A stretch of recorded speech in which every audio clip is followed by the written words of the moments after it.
Can I share this table?" The 6-year-old's voice barely rose above a whisper. Her tiny crutches trembled against the diner floor. Her left pant leg hung empty below the knee. Tears streamed down hollow cheeks as she stood before the most terrifying man in the room, a scarred biker covered in prison tattoos, his leather vest marking him as a Hell's Angel. She had already been rejected by every table. The young family pulled their children away. The church women whispered judgments. The elderly couple pretended she didn't exist. Now she had nowhere left to go. The biker looked up from his burger. What he saw in her eyes made his blood run cold. "Sit down, kid. You hungry?" That single yes would expose a darkness so evil it would bring an entire criminal empire crashing down. Before we continue, subscribe to the channel and follow Mila and Jace's story to the very end. Comment your city below so I can see how far this story travels. The bell above the door chimed at 2:47 on a Saturday afternoon, and Denise Warren looked up from the coffee pot she was refilling. 32 years she'd worked at the Copper Kettle. 32 years of watching people come and go through that door. She thought she'd seen everything. She was wrong. The little girl who stepped inside moved like someone had taught her that existing was an inconvenience. Tiny aluminum crutches supported her thin frame. Her right leg bore all her weight, while her left pant leg hung empty, pinned up below where her knee should have been. 6 years old, maybe. Hollow cheeks. Eyes that darted around the room like a rabbit searching for the fox. Denise's hand tightened on the coffee pot. "Lord have mercy," she whispered. The diner was packed. Saturday afternoon meant every booth was full, every table occupied with the regular crowd of Cedar Ridge, Tennessee. Population 4,200. The kind of place where everybody knew everybody's business, and strangers stood out like a sore thumb. This child was definitely a stranger. Tap, scrape, tap, scrape. The sound cut through the comfortable noise of clinking silverware and easy conversation. Heads turned. Voices lowered. That uncomfortable silence that happens when people see something they don't want to acknowledge but can't quite look away from. The girl stopped at the first booth. A young couple sat there with their daughter, a girl about the same age, pink bow in her hair, chocolate milkshake in front of her. The kind of picture-perfect family that belonged on a Christmas card. "Excuse me." The little girl's voice was barely a whisper. "Can I sit here? I'm really tired." The mother's reaction was instant. Her arm shot out, pulling her daughter closer. Her eyes swept over the child's crutches, her empty pant leg, her worn clothes. "We're having family time," she said. "Not mean exactly, just cold. Final." The father didn't even look up from his phone. The little girl on crutches nodded like she'd expected this. Like rejection was so familiar it barely registered anymore. She turned away, her crutches squeaking against the floor. Tap, scrape, tap, scrape. She approached the second table. 3 men in golf shirts probably just finished 18 holes at the country club, laughing about something beers half finished in front of them. "Sir," her voice cracked. "Can I please sit down just for a minute?" One of them glanced at her, then looked at his friends with raised eyebrows. Something passed between them, an unspoken agreement. "Sorry, kid. We're in a meeting." They weren't in a meeting. They were drinking beer and talking about golf. But lying was easier than helping. The girl's shoulders dropped another inch. Tap, scrape, tap, scrape. Denise watched from behind the counter, her chest tight. She should do something. She knew she should do something.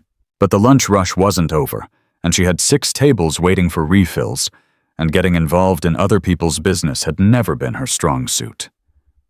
Someone'll help her, she muttered to herself. Someone always does. But nobody did. The girl reached the third table. 4 women, probably in their 60s, dressed in their Sunday best, even though it was Saturday. Floral prints, pearl necklaces, Bibles stacked neatly beside their sweet teas. They'd probably just come from the women's auxiliary meeting at First Baptist. "Ma'am," the little girl's voice shook now. Her right leg trembled with exhaustion. "Please, can I just rest for a minute? I walked really far." One of the women leaned toward the others, her hand cupping her mouth like she was sharing state secrets. "Where do you suppose her parents are?" she said, loud enough to hear, loud enough to hurt. Another woman clucked her tongue. "Some people shouldn't have children if they can't take care of them." The third woman was already pulling out her phone. "Should we call someone? This seems like a situation." Not one of them looked directly at the child. Not one of them offered her a seat.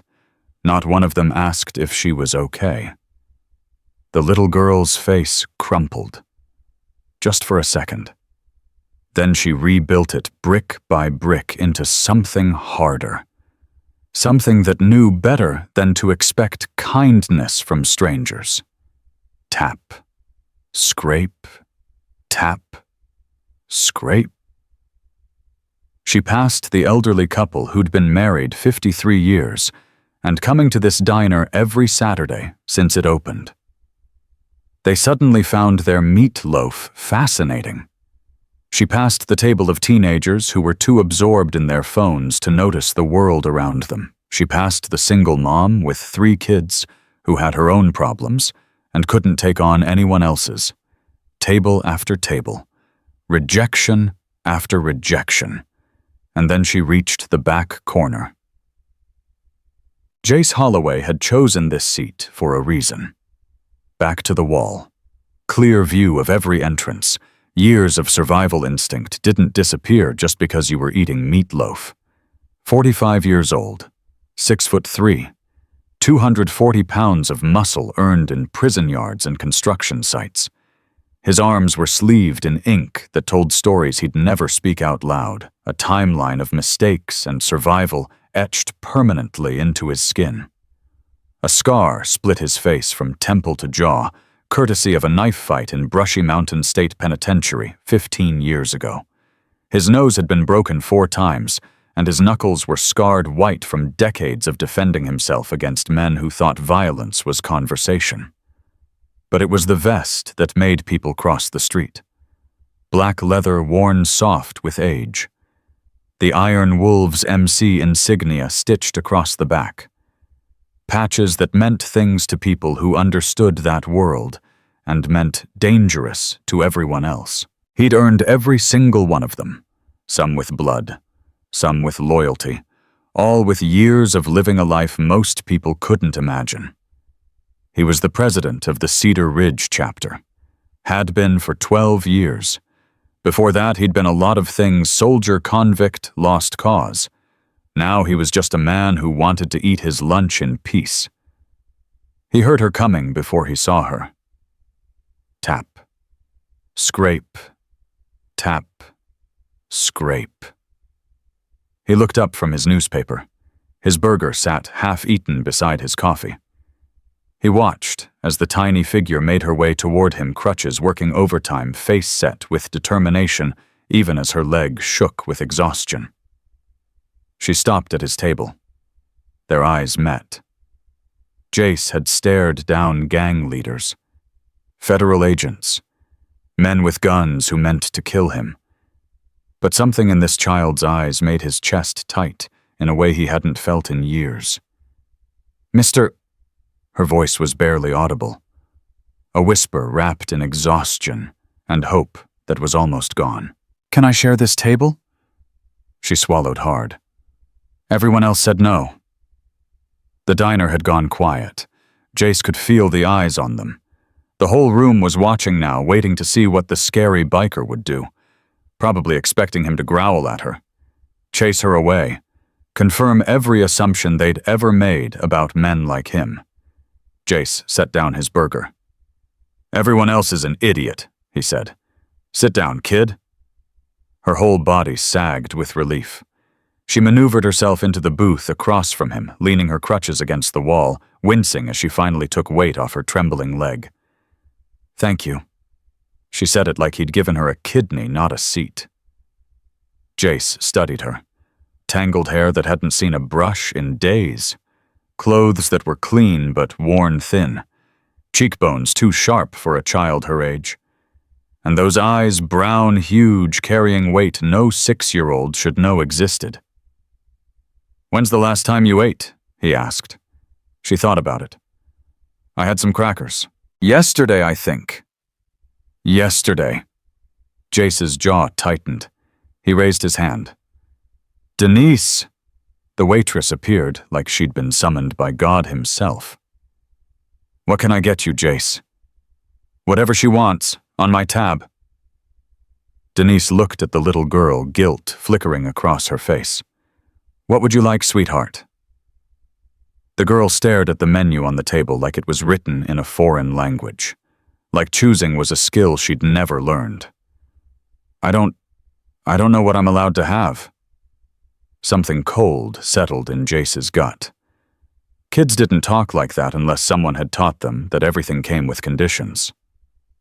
"You're allowed to have whatever you want," he said, keeping his voice steady.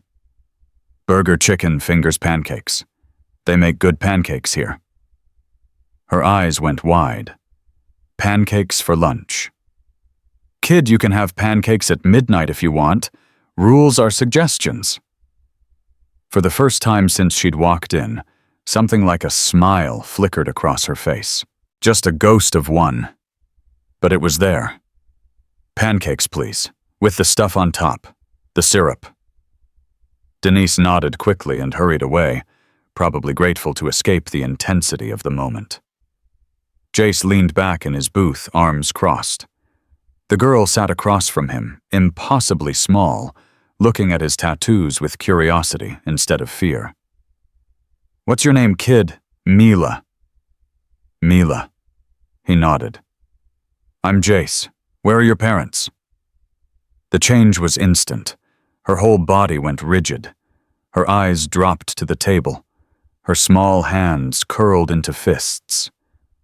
"Mommy's at home," she whispered. "With him." "Him. Derek." She said the name like it tasted rotten. "He's not my daddy. He just says he is." Jace's eyes narrowed. He'd known a lot of men named Derek in his life. None of them had been good news. "Where's your real daddy?" "I don't have one." Her voice was matter-of-fact, like she'd accepted this reality long ago. "It's just been me and Mommy, until she met Derek. Then everything got bad." So Denise appeared with pancakes, stacked high butter melting down the side syrup in a little pitcher on the plate. She set them down in front of Mila, who stared at them like they might disappear if she blinked. "Go ahead," Jace said. "Eat." She didn't need to be told twice. She grabbed the fork and started eating with the desperate efficiency of someone who'd learned that food could be taken away at any moment. Jace watched her, his coffee growing cold, his appetite completely gone. Something was very wrong here. "Mila." He kept his voice gentle, which wasn't easy for him. "How'd you get to this diner?" "I walked." "From where?" She pointed vaguely out the window. "The White House, on Miller Road. It's far." Jace knew Miller Road. It was at least 2 miles from here. 2 miles on crutches in February, wearing nothing but a thin jacket. "Why'd you leave?" She stopped eating. The fork hovered over her plate. Her eyes stayed fixed on the pancakes. "Derek was drinking. He gets mean when he drinks. He started yelling at Mommy. She told me to go hide in my room, but I heard..." She trailed off. Her lower lip trembled. "I heard the sound, the hitting sound, and Mommy crying, and then Derek said he was gonna..." She looked up at Jace, and the terror in her eyes made his blood run cold. He said he was going to teach me a lesson next, about bothering grown-ups. Jace's hands curled into fists under the table. So you ran. The window in my room doesn't lock anymore. Derek broke it when he got mad at me for crying too loud. She said it like it was normal, like broken windows and broken promises were just part of life. I climbed out and I walked and I walked and I got so tired and I thought maybe someone would help me, but nobody wanted to, and then I saw you and you looked scary. But you were the only one who didn't look away when you saw me coming and... She stopped. Drew a shaky breath. I'm sorry. Mommy says I talk too much. Your mommy's wrong. Your mommy's... Jace's voice was rough. You can talk as much as you want. She stared at him, like she couldn't quite believe he was real. Why are you being nice to me? Because someone should be. Her eyes welled with tears. She blinked them back hard the same way she'd probably been doing for years. The same way kids learned to do when crying made things worse instead of better. Mila. Jace leaned forward, his scarred face softening as much as it could. Has Derek ever hurt you? She went very still. It's okay, he said quietly. Whatever you tell me, I'm not going to let anything bad happen to you. I promise. She looked at him for a long moment, weighing his words, deciding if she could trust this stranger with the face like a nightmare and the voice like gravel. Then slowly, she reached down and pulled up her sleeve. Jace had seen a lot of things in his 45 years. War, prison, violence that would haunt most people's nightmares. He'd thought nothing could shock him anymore. He was wrong. The bruises on Mila's thin arm were purple and black and yellow layers of damage in various stages of healing. Finger marks clearly visible, grip bruises from someone grabbing hard enough to leave prints. He holds me when I try to run, she said quietly. Sometimes he burns me too, with his cigarettes, when I don't be quiet like he says. She turned her arm over. On the soft skin of her inner forearm were 3 circular scars. Burns. Deliberate and unmistakable. Jace couldn't speak. For a moment the whole world narrowed to those scars, to this child who'd been marked like property to the monster who'd done this to her, while her mother watched, and the whole town looked the other way. My leg. Mila continued, her voice flat, now detached, like she was reciting someone else's story. I was born this way. Derek says it's why nobody wants me. He says I'm defective. He says Mommy should have thrown me away when she had the chance, but she was too stupid, so now he's stuck with me. Something broke inside Jace's chest. Something that had been carefully locked away for a very long time. Listen to me. His voice shook, which never happened. You are not defective. You are not something to throw away. Derek is the broken one. Derek is the monster, not you. Do you understand me? She stared at him with those huge brown eyes. You really believe that? I know it, and before this day is over, he's gonna know it too. For a moment, hope flickered in her face. Then it died, snuffed out by experience. Grown-ups always say they'll help, she whispered. Then they don't. They say they'll call the police, but Derek's cousin is the police. They say they'll talk to someone, but Derek knows everyone. He's important. He has money. Nobody ever does anything. Jace leaned closer. His voice dropped low. I'm not everyone, and the people I call, they don't give a damn about Derek's money. He pulled out his phone, hit the speed dial for a number he rarely used anymore. Brick, it's Jace. I need you at the Copper Kettle, now. Bring Doc. Bring Preacher. Bring whoever's at the clubhouse. He paused, listening. Yeah, it's that serious. We got a situation. The kind we talked about. He hung up. Mila watched him with confusion. Who's Brick? A friend of mine. He's gonna help. Why would your friend help me? He doesn't even know me. Jace looked at her. This tiny warrior who'd walked 2 miles on crutches to escape a nightmare, who'd been rejected by every table in a room full of people who'd somehow found the courage to approach the scariest man in the diner because he was the only one who didn't look away. "Because that's what we do," he said. "We help people who don't have anyone else." 15 minutes later, the rumble of motorcycles shook the diner's windows. One by one, they pulled into the parking lot. 7 bikes. 7 men. Black leather vests with the Iron Wolves insignia patches that meant they'd earned their place through loyalty and time and blood. The diner went silent. People shifted in their booths, suddenly very interested in their food, suddenly very careful not to make eye contact with anyone. The door swung open. Brick came in first. 6'5", built like a tank, dark skin covered in military tattoos. 20 years, Army 2 tours in Afghanistan, 3 Bronze Stars, and a lifetime of nightmares he never talked about.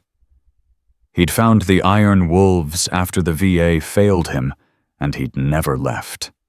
Behind him came Doc, real name Marcus, retired trauma surgeon, gray beard, steady hands that had saved hundreds of lives in the ER before he got tired of watching people die from violence he couldn't prevent.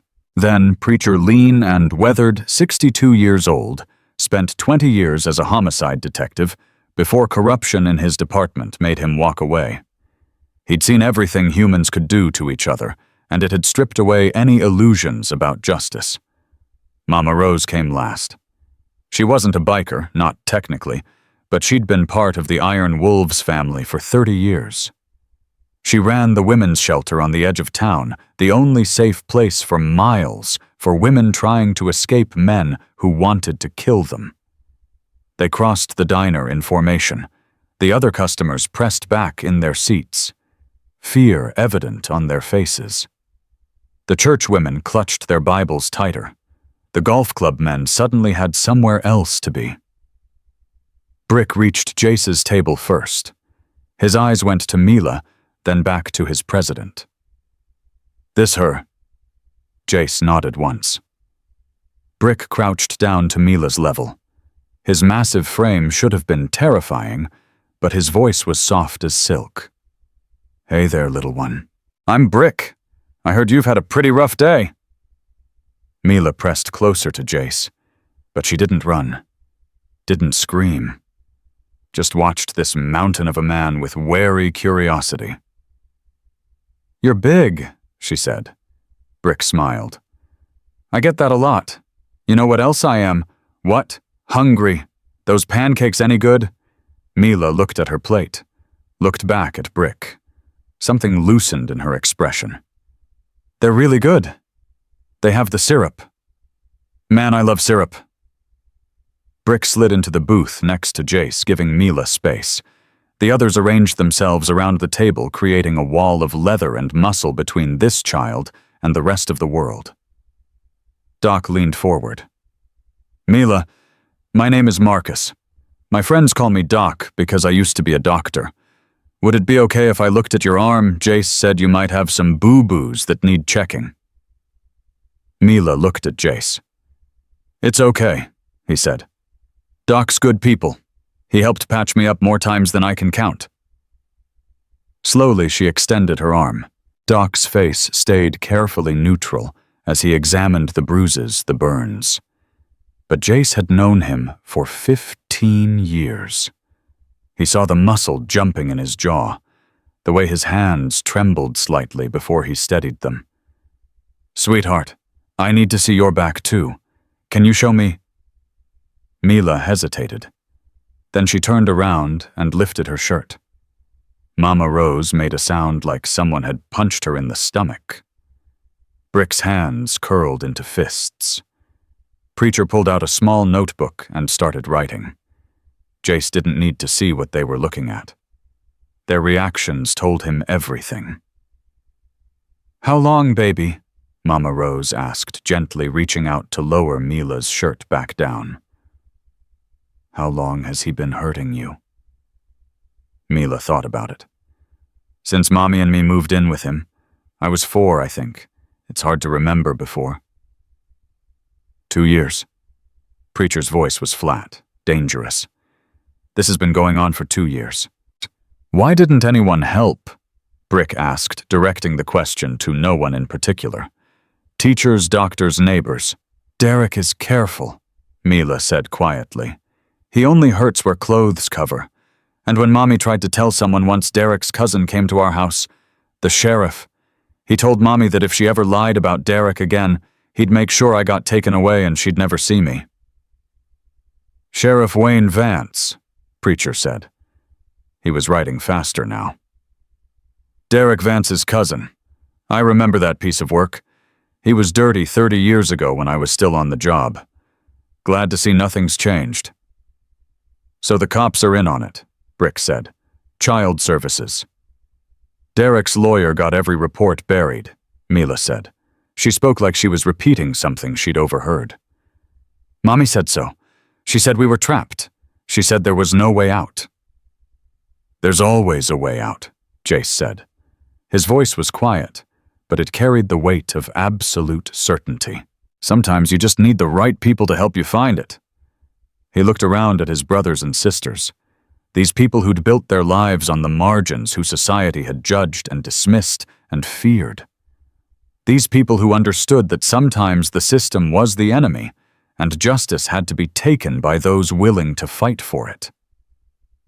What's the play, Prez? Brick asked. Jace's jaw tightened. Doc, I need medical documentation. Everything you can photograph, measure, record. I want evidence that will hold up in any court. Already on it. Doc was pulling out his phone. Preacher, contact your friend at the state AG's office, the one who's been looking for a way into Cedar Ridge for years. Tell her Christmas came early. On it. Mama Rose, get the shelter ready. Mila's mother is still in that house. We're going to get her out. I'll make the calls. Brick. Jace met his sergeant-at-arms eyes. Find out everything about Derek Vance. Every business deal. Every property. Every dollar that doesn't add up. If this guy's as connected as it sounds, he didn't get that way by being clean. Brick nodded. Mila watched all of this with wide eyes. You're really going to help? She asked. All of you? Mama Rose crouched down beside her. Her weathered hands cupped Mila's face gently. Baby girl, let me tell you something. Every single person at this table has known what it feels like to be thrown away, to be told they're worthless, to have nobody believe them when they needed help most. She smiled softly. That's why we found each other. And that's why when we see someone like you, someone brave enough to walk 2 miles on crutches just to find safety, we don't look away. We stand up. Mila's lip trembled. But Derek is scary. He hurts people. And he knows everyone. Brick leaned forward with a grin that showed too many teeth. Little one, let me tell you something about Scary. Derek Vance has money. He has a corrupt sheriff cousin. He has lawyers and connections and all the things that make small people feel big. He cracked his knuckles. But he ain't never messed with the Iron Wolves. And after today, he's gonna wish he'd never touched you. 30 minutes later, Jace stood at the diner's window watching the street.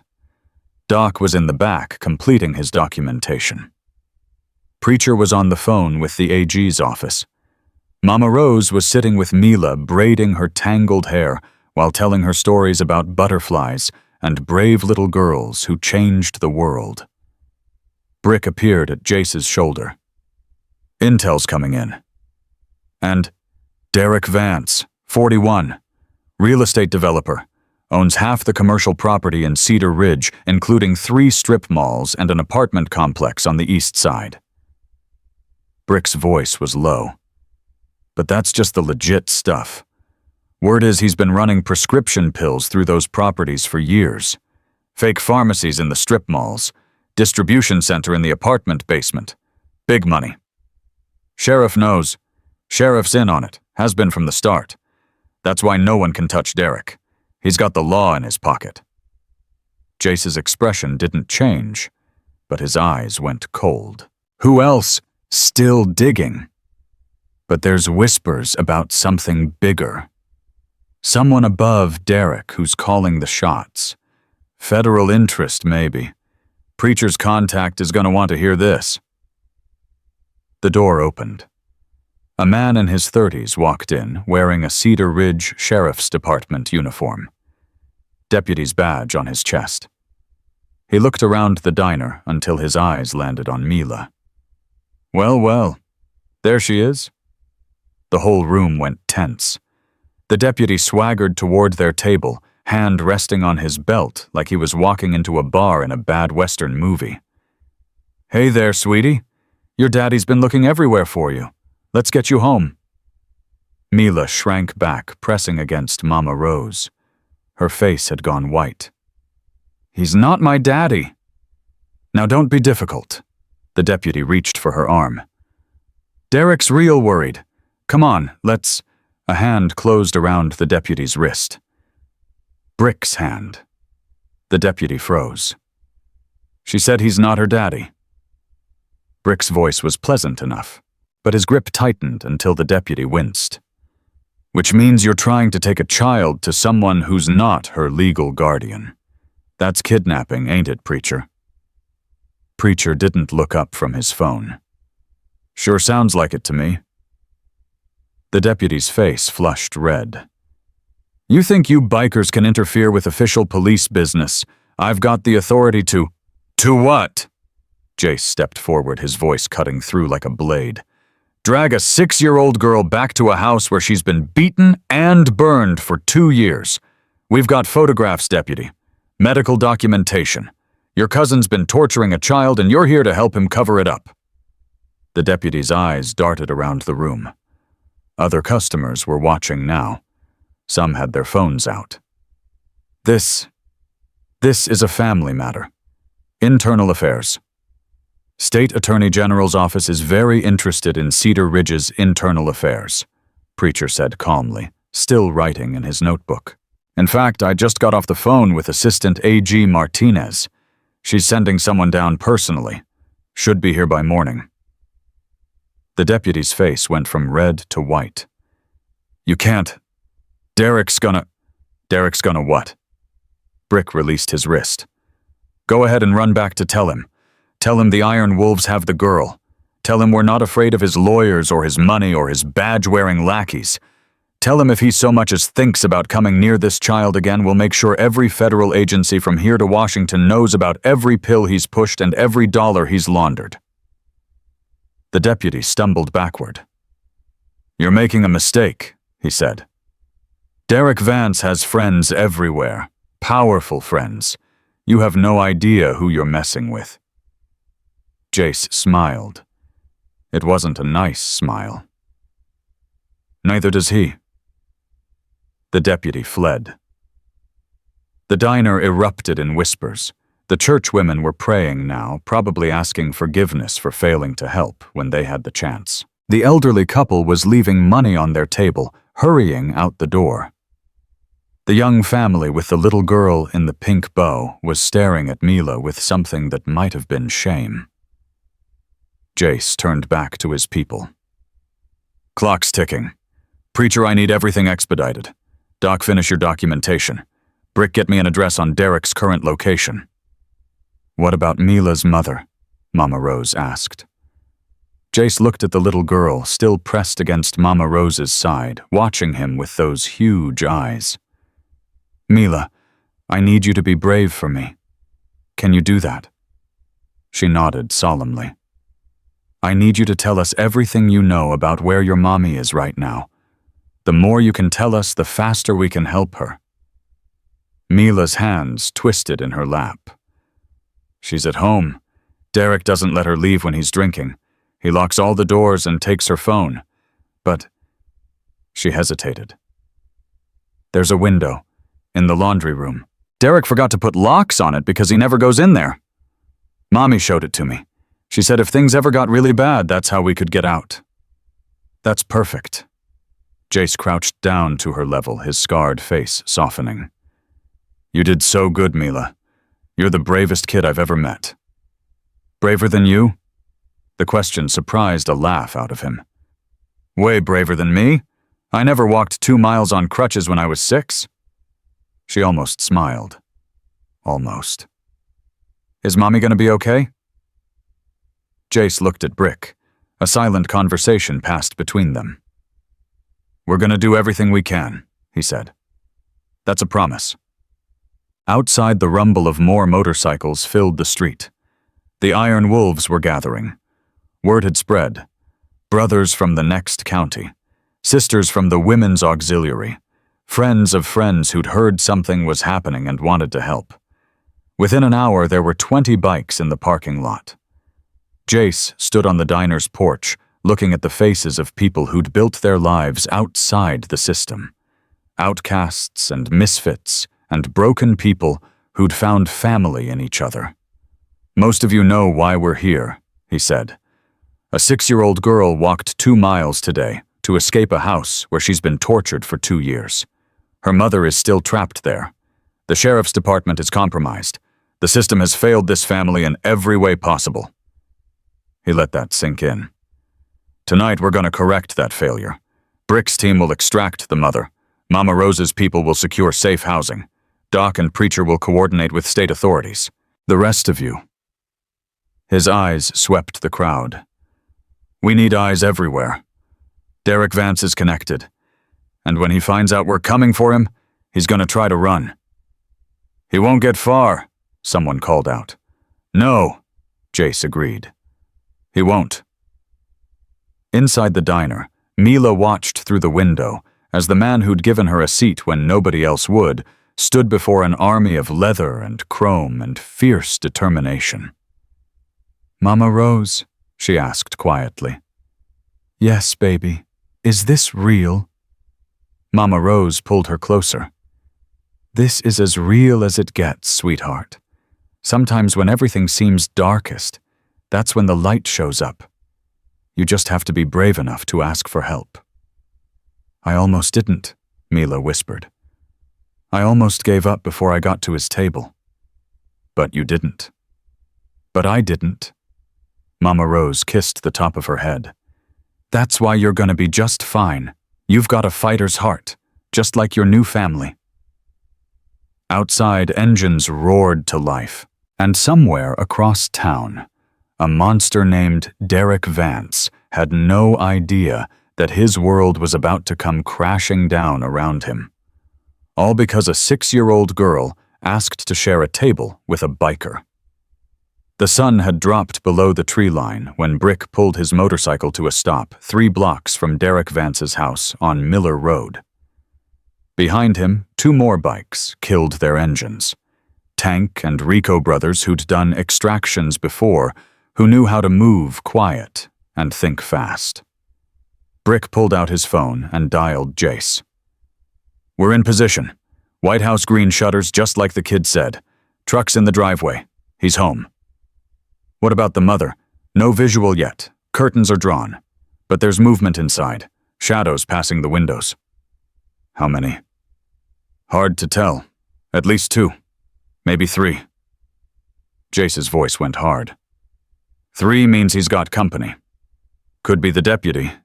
Could be someone else. Could be trouble. Can you handle it? Brick looked at Tank and Rico. Both men nodded. We can handle anything. Then get her out, whatever it takes. Brick hung up and turned to his brothers. You heard the man. Tank, you take the back. Rico, you're with me on the laundry room window. We move in 5. What about Derek? Rico asked. Brick's jaw tightened. If he gets in the way, he becomes a problem, and I solve problems. Back at the diner, Mila was falling asleep. She'd fought it for hours, her eyes snapping open every time they started to close, her body jerking awake at every sudden sound. But exhaustion was winning. 2 miles on crutches. Years of fear. One impossible day that had turned everything upside down. Mama Rose had moved her to a booth in the corner, away from the windows, wrapped in a blanket someone had brought from the clubhouse. Doc sat nearby, pretending to read a newspaper, but really watching her, breathing her color, the way her hands still twitched even in sleep. "She's gonna need therapy," he said quietly to Jace. "Years of it. The physical damage will heal. The rest..." He shook his head. "That takes longer. She'll get whatever she needs." "You sound pretty sure about that." Jace watched the little girl sleep, her face finally peaceful for the first time since she'd walked through that door. "I'm sure." Preacher approached, phone in hand. "A.G. Martinez is sending a team. They'll be here by midnight. She's been building a case against the Vance operation for 2 years, but couldn't get anyone local to cooperate. Said our call was the break she's been waiting for. What does she need from us? Everything we've got. Doc's medical documentation. Mila's testimony when she's ready. And..." Preacher hesitated. "She wants the mother. Sarah. Says her testimony could blow the whole thing open. Apparently Derek's been using her to sign documents, move money. She knows where all the bodies are buried." "Figuratively. Let's hope so." Jace's phone buzzed. Brick's name on the screen. "Talk to me." "We've got a problem, Prez." Sarah Mitchell heard the footsteps before she saw them. Heavy boots on hardwood. Derek's boots. Coming down the hallway toward the bedroom where she'd been locked for the past 6 hours, ever since Mila had disappeared, and Derek had started drinking, and everything had spiraled into the familiar nightmare she'd been living for 2 years. The door crashed open. Derek filled the doorway. 6'1", 200 pounds, expensive clothes, now rumpled and stained with whiskey. His face was red, his eyes bloodshot, his hands curled into fists. "Where is she?" Sarah pressed herself against the headboard. "I don't know. I told you I don't know. She must have..." "Don't lie to me." He crossed the room in 3 steps and grabbed her hair, yanking her head back. "That deputy just called. Said a bunch of bikers have her at some diner. Said they're talking to the state attorney general. Said they have pictures." Sarah's heart stopped. Pictures. They had pictures. "Derek, please." "You told her, didn't you?" His grip tightened. "You told her how to get out. That window in the laundry room. You've been planning this." "No, I swear I didn't." He hit her. Open palm across the face, hard enough to make her ears ring. She'd learned not to scream years ago. Screaming made it worse. 2 years. Derek's voice was deadly calm now, which was somehow more terrifying than the shouting. 2 years I've kept you, fed you, put a roof over your head and that crippled kid's head. And this is how you repay me." "She's not crippled," Sarah whispered. "She's perfect." He hit her again. "She's a liability. She always has been. I told you that from the start. Should have gotten rid of her when we had the chance." Sarah's vision swam. Blood trickled from her lip. But something had changed in the past 6 hours. Something had shifted. Her daughter was out. Her daughter had escaped. Her daughter was with people who were fighting for her. For the first time in 2 years, Sarah had something she'd forgotten existed. Hope. "You can hit me all you want," she said. Her voice shook, but she didn't look away. "It doesn't matter anymore. She's gone. She's safe. And whatever happens to me, you can't hurt her again." Derek stared at her like she'd grown a second head. "You think you've won?" He laughed, but there was no humor in it. "You think some bikers are gonna save you? I own this town. I own the sheriff. I own judges and lawyers and people you've never even heard of. By tomorrow morning, that kid will be back in this house, those bikers will be in jail, and you..." He leaned close, his whiskey breath hot on her face. "You're gonna wish you'd never been born." The doorbell rang. Derek froze. It rang again. Then a knock. Heavy, insistent. Derek Vance, Cedar Ridge Sheriff's Department. We need to speak with you. Sarah's heart sank. The Sheriff's Department. Wayne. Derek's cousin. Coming to help clean up the mess. Derek smiled. See, that's how this works. The cavalry arrives. He released her hair and stepped back, straightening his shirt. Stay here. Don't make a sound. This will all be over soon. He left the room, closing the door behind him. Sarah heard the lock click. She waited until his footsteps faded down the stairs. Then she moved. The window. The laundry room window. She'd shown Mila, but she'd never tried it herself. She'd never had the courage. But now, with her daughter safe and hope burning in her chest for the first time in years, she had to try. Downstairs, Derek opened the front door with his most charming smile, already in place. Wayne, thank God you're here. Listen about what that deputy said. The smile died. It wasn't Wayne. 3 men stood on his porch. Big men. Men in leather vests with patches he recognized from news stories and whispered warnings. Men who looked at him like he was already dead and just didn't know it yet. Derek Vance, the biggest one, spoke. Dark-skinned military tattoos, eyes like granite. Derek tried to slam the door. He wasn't fast enough. Brick caught it with one hand and pushed it open so hard Derek stumbled backward into his own hallway. I asked you a question. Brick stepped inside. Tank and Rico flanked him. Are you Derek Vance? This is private property. You can't just... Yeah, see, we're not real good with property rights. Brick looked around the hallway, then back at Derek. Where's Sarah? I don't know what you're talking about. Wrong answer. Brick moved faster than a man his size should have been able to move. His hand closed around Derek's throat and shoved him against the wall. Let me explain something to you, Brick said, his voice almost conversational. Right now there's a 6-year-old girl at the Copper Kettle Diner. She's got bruises on her arms and cigarette burns on her skin and trauma that's going to take years to heal. Your handiwork. Derek's face was turning red. I want my lawyer. Your lawyer can't help you. The state AG is already on her way. Federal interest has been expressed. By tomorrow morning, every agency in Tennessee is going to be crawling through your life. Brick smiled. But that's tomorrow. Right now it's just us.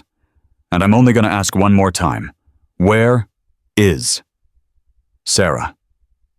Derek's eyes darted to the ceiling. Just for a second. But Brick caught it. Upstairs, Rico, go.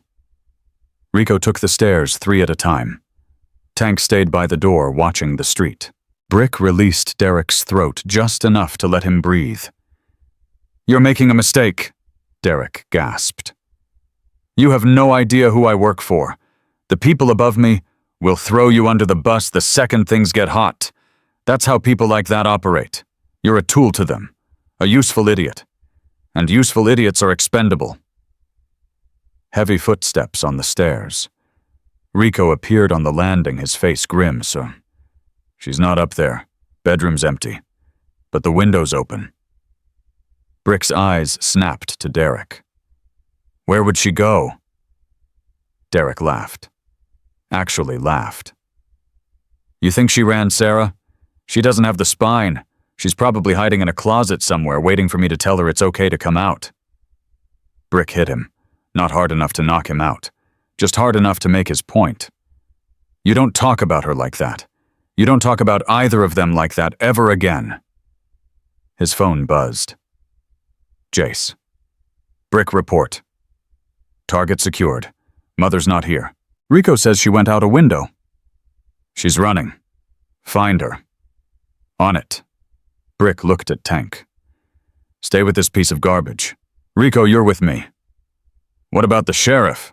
Derek slurred through his bleeding lip. Wayne's on his way. Wayne's a little busy right now. Brick was already heading for the door. Seems someone reported suspicious activity at his house. Something about falsified police reports and evidence tampering. State police are probably there right now. Derek's face went white. You can't. Already did. Welcome to your worst nightmare, Derek. It's just getting started. Sarah ran. She didn't know where she was going. Didn't have a plan. She'd climbed out that laundry room window and dropped into the backyard and started moving, putting one foot in front of the other, getting as far from that house as her legs would carry her. Her face throbbed where Derek had hit her. Her ribs ached from last week when he'd kicked her for burning dinner. Every breath hurt. But she kept running. Miller Road was dark. No streetlights out here, just the occasional porch light from houses set back from the road. She stayed in the shadows, flinching at every car that passed, convinced each one was Derek coming to drag her back. She'd made it maybe half a mile when she heard the motorcycles. 2 of them coming up fast behind her.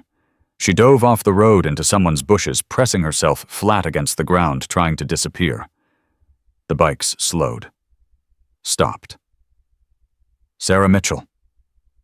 She didn't move. Didn't breathe. Ma'am, my name is Brick. I'm with the Iron Wolves MC. We have your daughter. Sarah's whole body went rigid. She's safe.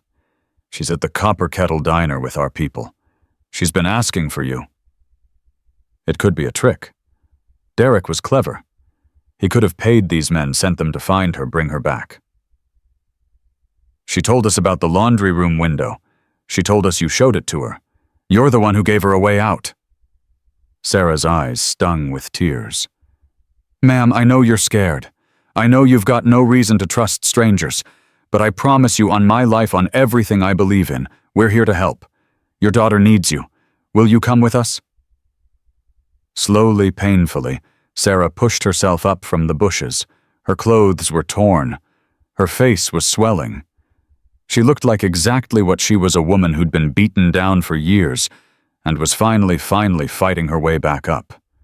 Brick's expression softened when he saw her. Jesus. Rico, call Doc. Tell him we've got another patient. Sarah's voice was hoarse. Mila, is she really okay? She's more than okay. She's the bravest kid I've ever met. Walked 2 miles on crutches to find help. Sarah covered her mouth with her hand. That's my girl. That's my brave girl. Yeah, it is. Now let's get you to her. He helped her onto the back of his bike. She'd never ridden a motorcycle before. Had never done a lot of things before Derek had made her world so small. As they pulled away, she looked back at the road she'd run down, at the darkness she was leaving behind. She didn't look back again. Mila was awake when they arrived. She'd heard the bikes and shot upright, the blanket falling from her shoulders, her eyes wide and searching. Is that... The diner door opened. Sarah stepped inside. For a moment, mother and daughter just stared at each other. Sarah's face was bruised and swelling. Mila's was tear-streaked and exhausted. They'd both been through hell separately and together, and now here they were, on the other side. Mommy! Sarah was across the diner in 3 steps, falling to her knees in front of the booth, pulling her daughter into her arms. Baby, my baby, I'm here. I'm here. Mommy, I was so scared. I didn't want to leave you, but he was going to hurt me, and you said if things got really bad to use the window, and you did exactly right. Sarah was crying now, holding Mila like she might disappear. You were so brave. So brave. The scary man saved me. The one with all the tattoos. He gave me pancakes. Sarah looked up at Jace, who stood a few feet away watching the reunion with an expression he couldn't quite name. Thank you, she whispered. I don't know who you are or why you helped her, but thank you. Jace shook his head. Don't thank me yet. We've still got work to do. Doc moved forward, medical kit in hand. Sarah, I need to look at those injuries. We're building a case against Derek, and documentation is whatever you need. Sarah didn't let go of Mila, but she turned so Doc could see her face. Whatever helps put him away, I'll do it. Preacher pulled up a chair. I hate to do this right now, but we're running out of time. The AG's team will be here in a few hours. They're going to want to know everything. About Derek, about his operation, about who else is involved. Sarah's grip on Mila tightened. If I talk, he'll kill me. He's told me that 100 times. He knows people. Dangerous people. Those people are about to have their own problems, Preacher said. The whole network is coming down. Derek, the sheriff, everyone connected to them. But we need your testimony to make sure they stay down. I don't know everything. He didn't tell me details. But you know something. Sarah hesitated. I know about the properties, the strip malls where the pills come through. I know about the apartment complex where they package everything. I know... She swallowed hard. I know about the offshore accounts. He made me sign papers, tax documents, things I didn't understand. Preacher's eyes lit up. That's called money laundering, Sarah, and that's federal. Will that help? That'll help put him away for the rest of his life. Mila tugged on her mother's sleeve. Mommy, does this mean we don't have to go back? Sarah pulled her closer. We're never going back. Ever. Promise, I promise, baby. Whatever happens, I will never let him hurt you again. 2 hours later, the AG's advance team arrived. Assistant Attorney General Carmen Martinez was a small woman with sharp eyes and a reputation for taking down the untouchable. She'd spent 2 years building a case against the Vance operation, hitting wall after wall, watching witnesses disappear and evidence get buried. Tonight, those walls were coming down. She sat across from Sarah at a booth in the corner, a recorder on the table between them, and listened. For 3 hours, she listened. Sarah told her everything. The properties, the accounts, the names she'd heard, whispered during late-night phone calls, the documents she'd signed without understanding what they meant. When she was done, Martinez leaned back and let out a slow breath. Do you understand what you've just given us? Sarah shook her head. This isn't just local corruption. The names you mentioned, the accounts, the shell companies, this goes up to the state level, maybe federal. Martinez's voice was intense. I've been chasing ghosts for 2 years. You just handed me a map. Will it be enough? With your testimony, with the documentation we're gathering tonight, with the evidence we're going to find when we execute warrants tomorrow morning. Martinez almost smiled. It'll be more than enough. What about my daughter? What about keeping her safe? Witness protection is an option. New identities, new location, fresh start. Sarah looked across the diner to where Mila was sitting with Mama Rose drinking hot chocolate with extra marshmallows. For the first time in hours, she was smiling. Can I think about it? Take all the time you need. Just know that whatever you decide, you won't be alone. You've got people in your corner now. Sarah looked at the bikers who'd invaded her life that day. These rough, scarred, terrifying men who'd seen a child in need and moved heaven and earth to help her. Yeah, she said quietly. I'm starting to realize that.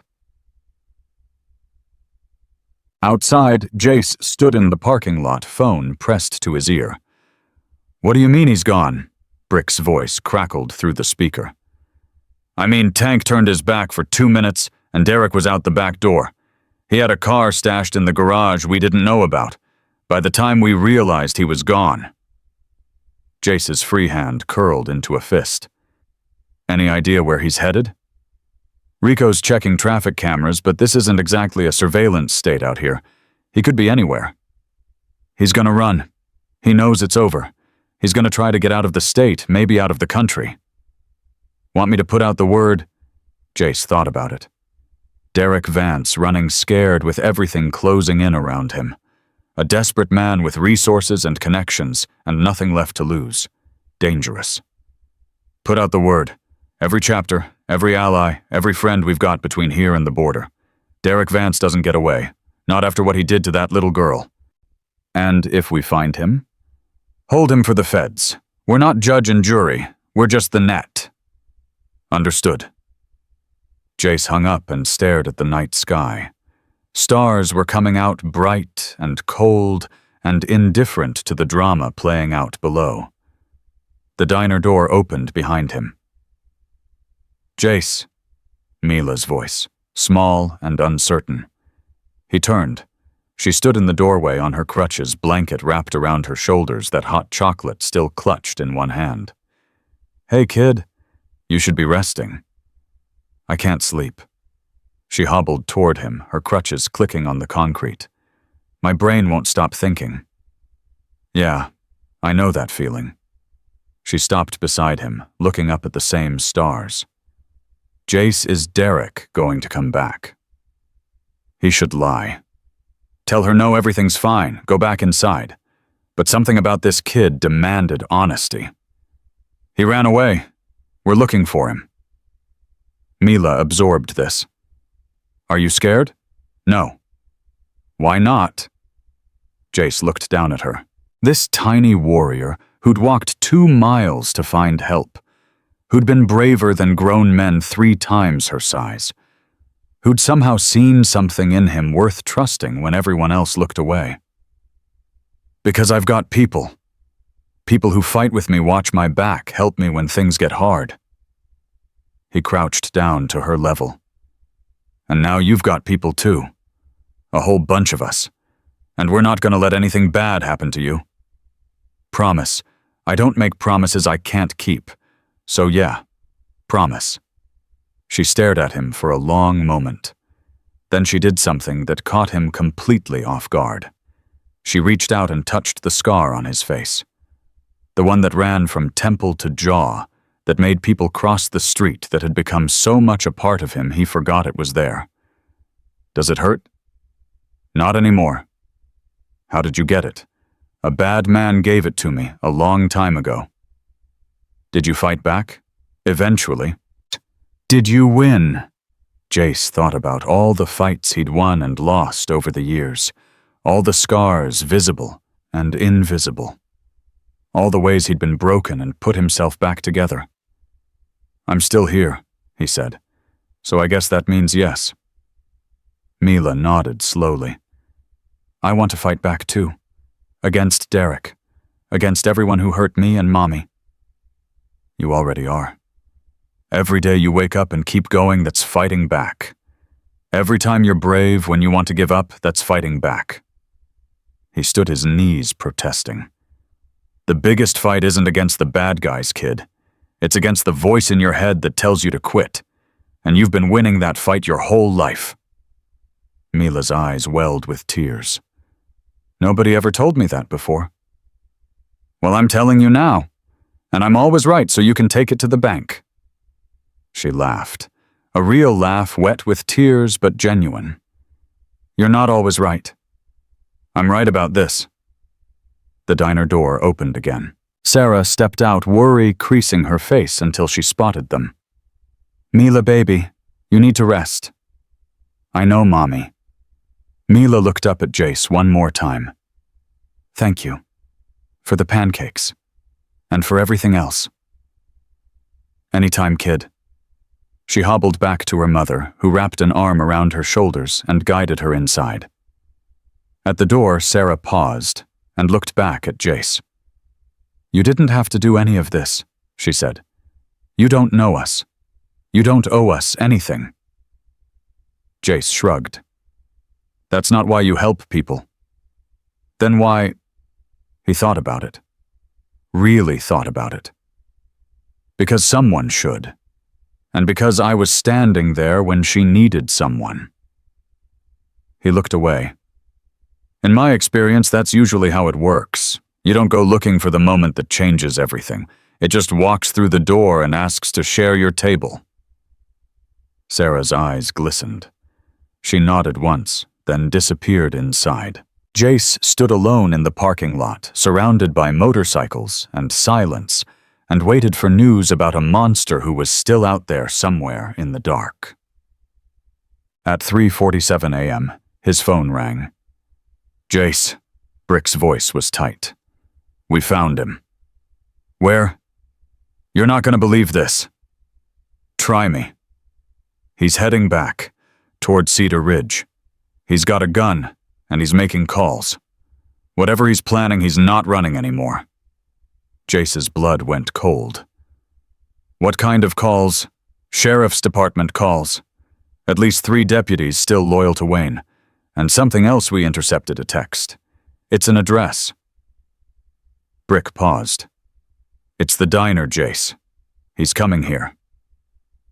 Jace looked at the copper kettle behind him, at the lights in the windows, at the people inside who thought they were safe. "How long?" 20 minutes, maybe less." Jace started moving toward his bike, his body shifting into the gear he'd spent decades perfecting. The gear that meant violence was coming, and he intended to be ready. "Get everyone you can here, now." "Already on the way." "And Brick, if he gets past us, if he gets anywhere near that little girl—" "He won't." Jace swung onto his motorcycle, the engine roaring to life beneath him. "Make sure of it." Jace killed his engine 2 blocks from the diner and coasted the rest of the way in silence. His mind was racing through scenarios, calculating angles, measuring threats. 20 years of survival instinct screaming at him that something wasn't right. Derek Vance was a coward, a bully who beat women and children because they couldn't fight back. Men like that didn't charge head first into confrontation. They ran. They hid. They let lawyers and money do their fighting. So why was he coming back? Brick was waiting in the parking lot when Jace arrived. 4 other brothers had materialized out of the darkness, positioned around the diner like sentinels. "Talk to me," Jace said, swinging off his bike. "He's 12 minutes out. Maybe less. 3 vehicles, his car, plus 2 Sheriff's Department cruisers. At least 5, maybe 6 men total. The deputies, they know what's happening. They know the AG is involved. Doesn't seem to matter. These are Wayne's boys, loyal to the family, not the badge." Jace's jaw tightened. Corrupt cops were the worst kind of enemy. They had training weapons and the arrogance that came with years of operating above the law. "What about our people inside? Doc's got Sarah and Mila in the back office. Mama Rose is with them. Preacher's coordinating with the AG's team. They're 20 minutes out with state police backup." 20 minutes is too long." "I know." Jace looked at the diner. Through the windows he could see the warm glow of lights, the shadows of people moving inside. People who were counting on him to keep them safe. "We need to get them out, now." "There's a back door, service entrance. Rico's bringing a van around." "Do it. Everyone who's not essential to defense goes out the back. Sarah, Mila, Mama Rose, they don't stay here. What about you?" Jace turned to face his sergeant-at-arms. "I'm gonna have a conversation with Derek Vance." "Jace, he's not getting near that little girl. Whatever I have to do, whatever it costs, he's not touching her." Brick studied him for a long moment. They'd been brothers for 15 years, had bled together, fought together, buried friends together. He knew when Jace had made up his mind. "I'll cover the east approach. Tank's got the west. You need backup, you holler." "Always do." Brick moved off into the darkness. Jace stood alone for a moment, feeling the weight of what was coming settle over him like armor. Then he walked into the diner. Sarah knew something was wrong the moment she saw his face. "What is it? What's happening?" Jace kept his voice steady. "Derek's coming. He's got deputies with him. We need to move you and Mila right now." Sarah's face went white. No, he can't. We were supposed to be safe here." "You will be safe, but not here. Rico's got a van out back. Mama Rose is going with you. We're taking you somewhere Derek can't find." "And what about you?" "I'm staying." Mila appeared from behind her mother, rubbing sleep from her eyes. "Jace, what's going on?" He crouched down to her level, the way he'd done so many times now. It felt natural. "Hey, kid, remember what I told you about having people who watch your back?" She nodded. "Well, right now I need you to trust those people. Rico and Mama Rose are going to take you somewhere safe while I handle some business here. Can you do that? Is Derek coming?" Jace hesitated. She deserved honesty. "Yeah, he is." Her small body trembled, but she didn't cry. Didn't scream. Just lifted her chin and looked at him with those huge brown eyes. "Are you gonna stop him?" "That's the plan. Promise." He put his hand on her shoulder. "I promise you this, he's never gonna hurt you again. No matter what happens tonight, that part is over. You understand?" She threw her arms around his neck. The hug was fierce, desperate, the grip of a child who'd learned that people left and didn't come back. "Don't die," she whispered. "Please don't die." Something cracked in Jace's chest, something that had been frozen for a very long time. "I'll do my best, kid." Mama Rose appeared at his elbow. "Van's ready. We need to go." Jace pried Mila's arms from around his neck and passed her to her mother. Sarah clutched her daughter tight, tears streaming down her face. "Thank you," she said, "for everything. If we don't see you again, you'll see me again." Jace's voice left no room for doubt. "Now go." They went, out the back door into the van into the night. Jace watched until the taillights disappeared around the corner. Then he turned to face what was coming. Doc was packing up his medical kit when Jace found him. "You should go too," Jace said. Doc snorted. "I'm 64 years old. I've got arthritis in both hands and I haven't fired a gun since I left the army. What exactly am I going to do in a fight? Not die, hopefully. I spent 30 years patching up people after violence. Seems fitting I should be here when there's about to be more of it." Doc met his eyes. "Besides, someone's going to need medical attention before this night's over. Might as well be me who provides it." Jace didn't argue. There wasn't time. "Stay in the back, behind the counter. If shooting starts, I know how to take cover, son. This isn't my first rodeo." The rumble of engines drifted through the night air. Not motorcycles. Cars. Jace moved to the front window. Headlights were approaching. 3 sets, just like Brick had said. "Here we go," he muttered. Preacher appeared at his shoulder phone in hand. "State police are 15 minutes out. A.G. Martinez is with them. We need to stall for 15 minutes. Can we do that? We're about to find out." The vehicles pulled into the parking lot. Derek's black Mercedes, 2 Cedar Ridge Sheriff's Department cruisers. They arranged themselves in a semicircle facing the diner headlights blazing like spotlights on a stage. For a moment, nothing happened. Then the doors opened. Derek Vance stepped out of the Mercedes. He looked different than Jace had imagined, smaller somehow. Softer. The kind of man who bought his muscles at a gym and his courage at a liquor store. But there was something in his eyes that hadn't been there before. Desperation. The look of a man who'd lost everything and had nothing left to lose. He was holding a gun. 4 deputies flanked him. 3 from the cruisers plus 1 who must have been in Derek's car. All armed. All wearing that particular expression of men who'd made bad choices and were about to make worse ones. "Jace Holloway," Derek's voice carried across the parking lot. "I know you're in there. I know you've got my family." Jace pushed open the diner's front door and stepped outside. Alone. "Your family," he kept his voice calm, almost conversational. "Funny way to describe people you've been beating and torturing for 2 years. You don't know anything about my family. I know enough. I know you burned a 6-year-old girl with cigarettes. I know you broke her mother's arm when she tried to leave.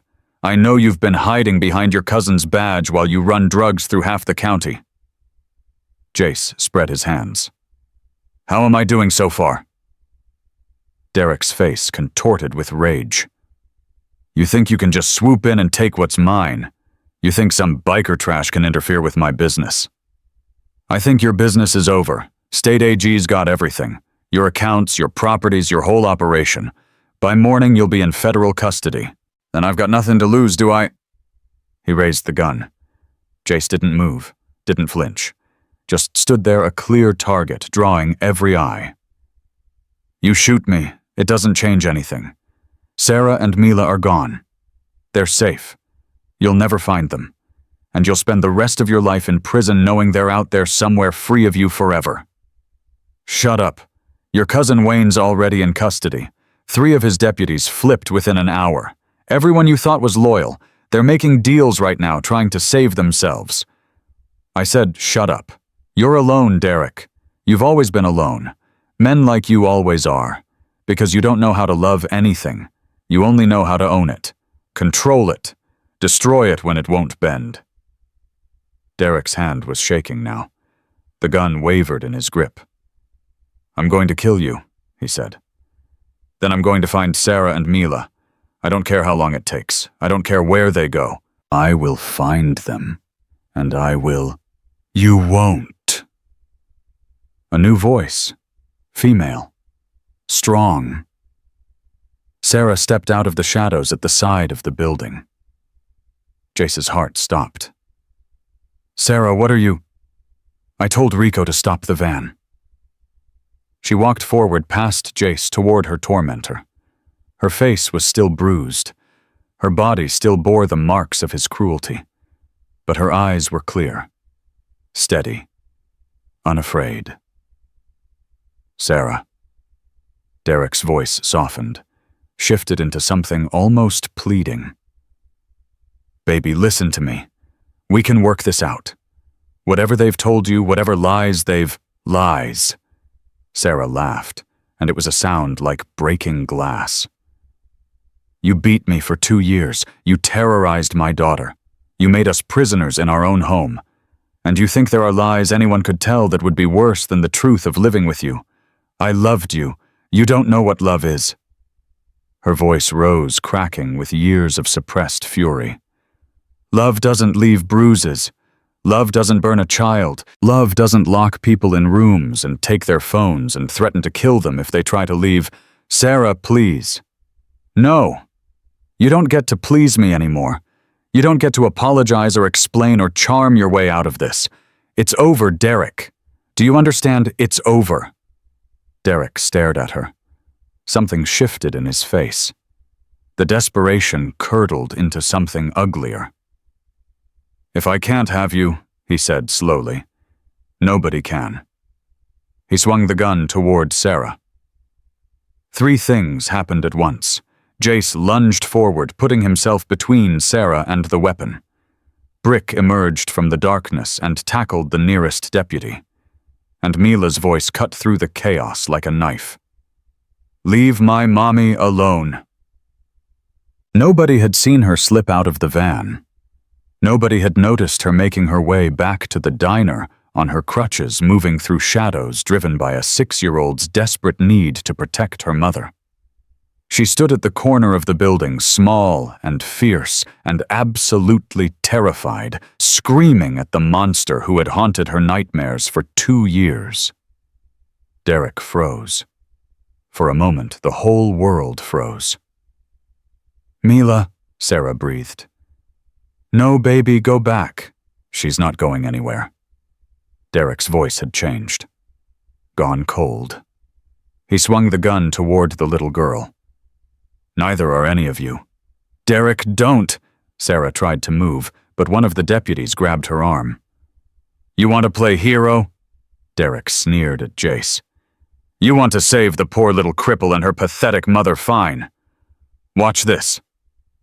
He took a step toward Mila. Then another. Jace moved without thinking. 15 years of prison survival, 20 years of violence, every fight he'd ever won or lost. It all came down to this moment. He hit Derek from the side, driving him to the ground. The gun went off the shot, going wild, punching through the diner's window.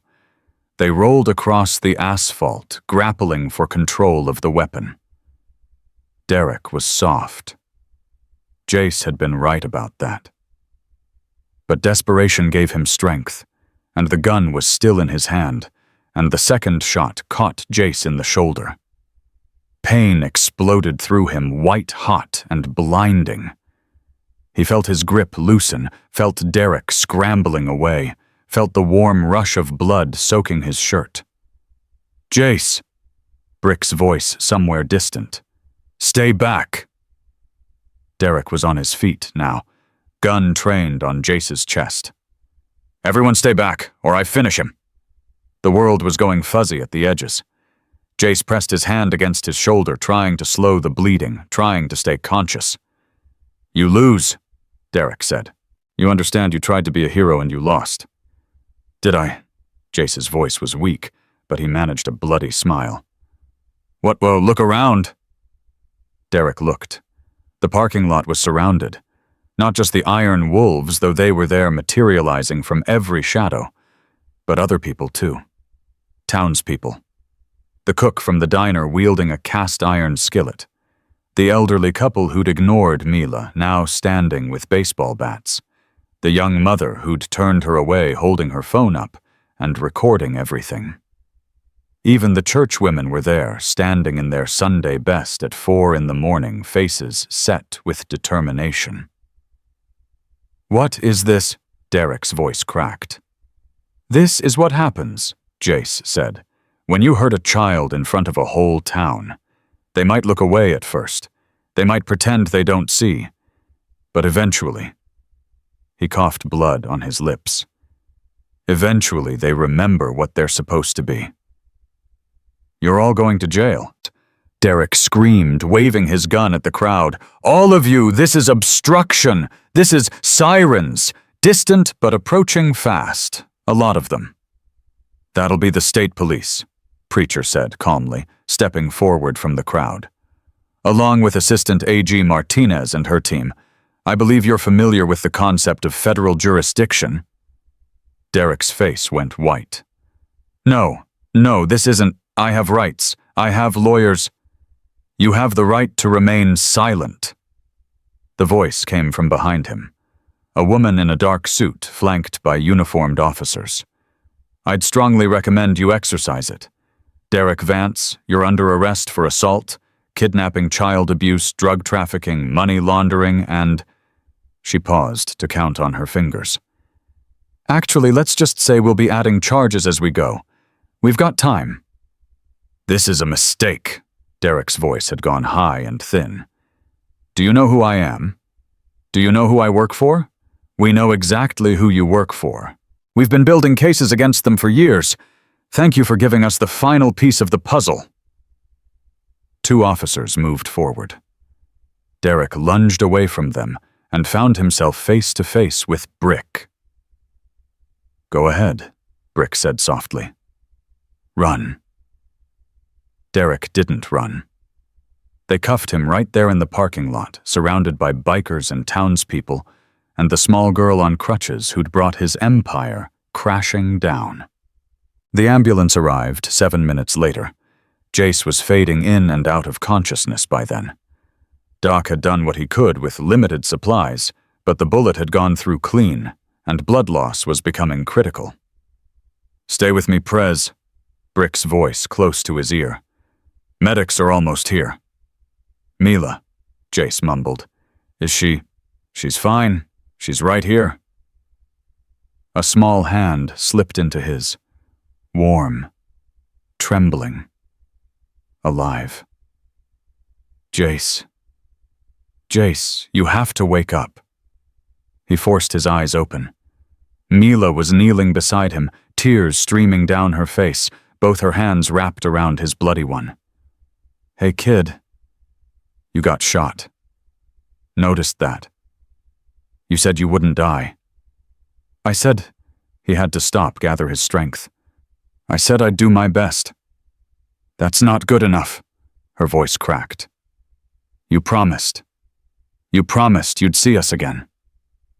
Mila. Sarah crouched down beside her daughter, pulling her close. Let the medics work. But he's hurt.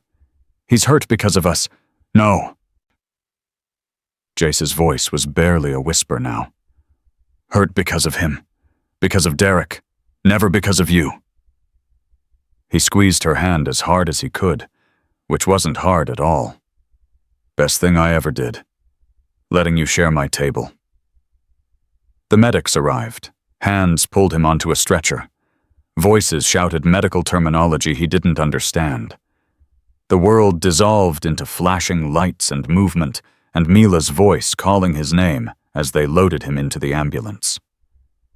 The last thing he saw before unconsciousness took him was a 6-year-old girl on crutches, standing in the parking lot of a diner, watching him go. She wasn't crying anymore. She was praying. Carmen Martinez watched the ambulance pull away, then turned to survey the chaos of the parking lot. Deputies in handcuffs. Bikers giving statements. Townspeople clustered in groups talking in hushed voices about what they'd witnessed. Preacher approached her notebook, still in hand. Hell of a night, he said. Hell of a case. She shook her head slowly. I've been trying to crack Cedar Ridge for 2 years. One little girl walks into a diner and the whole thing falls apart in 12 hours. That's how it happens sometimes. One person brave enough to ask for help. One person willing to give it. The biker, Holloway. Is he going to make it? Doc says the bullet missed the artery. He's lost a lot of blood, but he's strong. Survived worse. Martinez looked at the spot where Derek Vance had been standing when the world crashed down around him. There's going to be blowback from this. Derek wasn't working alone. The people above him, they're not going to be happy about losing their pipeline. Let them come. Preacher's voice was cold. We'll be ready. This isn't your fight anymore. The federal government. With all due respect, ma'am, when a child asks for help and you answer it, becomes your fight forever. He tucked his notebook into his vest. That little girl trusted us when nobody else would. We're not walking away now. Martinez studied him for a long moment. Then she nodded. I'll be in touch. We're going to need witnesses. Documentation. Everything you've got.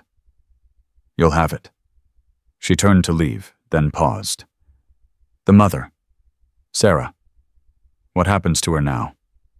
Mama Rose is taking care of them. Shelter's ready. After that? Preacher shrugged. That's up to them. Witness protection might still be the safest option. Might be, but I think that family's done running. 3 hours later, the sun came up over Cedar Ridge. Sarah sat on the front porch of Mama Rose's shelter, watching the light spread across the sky.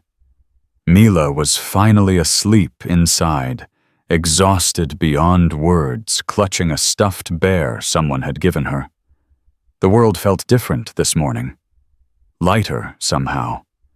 Like a weight she'd been carrying for so long she'd forgotten it was there had finally been lifted. Mama Rose appeared with 2 cups of coffee. She handed one to Sarah and settled into the chair beside her. How you holding up? Sarah wrapped her hands around the warm mug. I don't know. I keep waiting to wake up.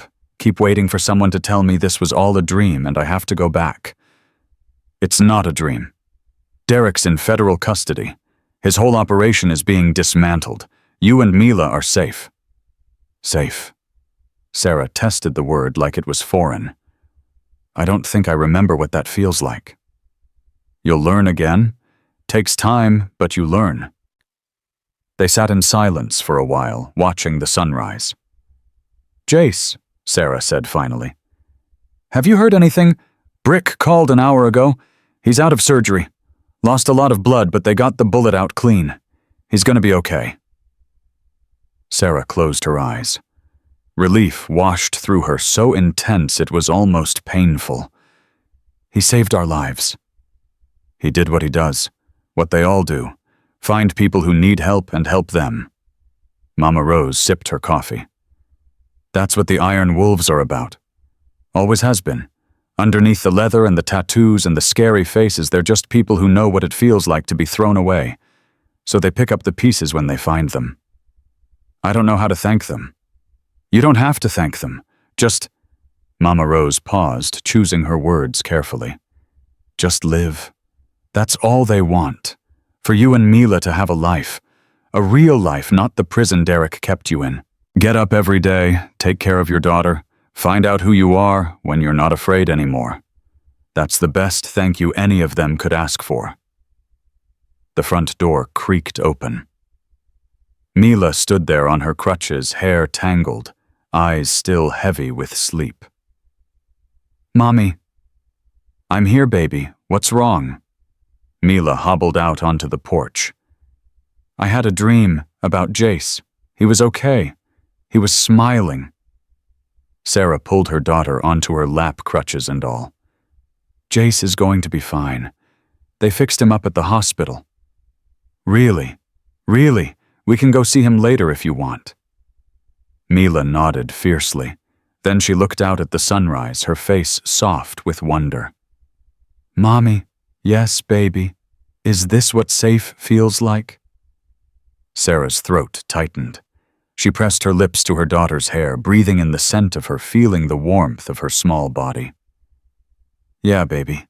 This is what safe feels like. Mila was quiet for a moment. Then I like it. Sarah laughed, tears spilling down her cheeks. Me too, baby. Me too. At the hospital, Jace opened his eyes. The room was white and beeping and smelled like antiseptic. He hated hospitals. Always had. But when Brick's face swam into focus beside the bed, he managed something like a smile. You look terrible, Brick said. Feel worse. Doc says you'll live. Bullet went clean through. You'll be out of here in a week. Can't wait a week. Too much to do. It can wait. Brick's voice was firm. The feds have Derek. The network's falling apart. Sarah and Mila are safe at the shelter. Everything's handled. Jace let his eyes close again. The drugs were pulling him under, making the world soft and distant. The kid, he mumbled. Mila, she okay? She's good. Asking about you constantly. Wants to visit as soon as they let her. Tell her. He had to fight to stay conscious. Tell her I kept my promise. I'll tell her. And Brick, yeah, thanks for having my back. Always, brother, always. Jace let the darkness take him, but this time it was peaceful. The darkness of rest, not fear. The darkness of healing, not harm. He dreamed of a little girl on crutches asking to share his table. In the dream, he said yes. 4 days after the shooting, Mila walked into Jace's hospital room carrying a piece of paper folded into a tiny square. Sarah tried to stop her at the door. Baby, he might be sleeping. I'm not sleeping. Jace's voice was rough, weaker than before, but his eyes were open. Let her in. Mila crossed the room on her crutches, moving faster than she had that first day at the diner. Something had changed in her. The fear was still there, probably always would be, but it wasn't running the show anymore. She stopped at the edge of his bed, suddenly shy. Hi? Hi yourself. Does it hurt? Only when I breathe. He tried to smile, or move, or think too hard. That's a lot of things. Tell me about it. She held out the folded paper. I made you something. Jace took it. With his good hand, his left arm was strapped to his chest, immobilized to let the shoulder heal. He unfolded the paper carefully, one corner at a time. It was a drawing.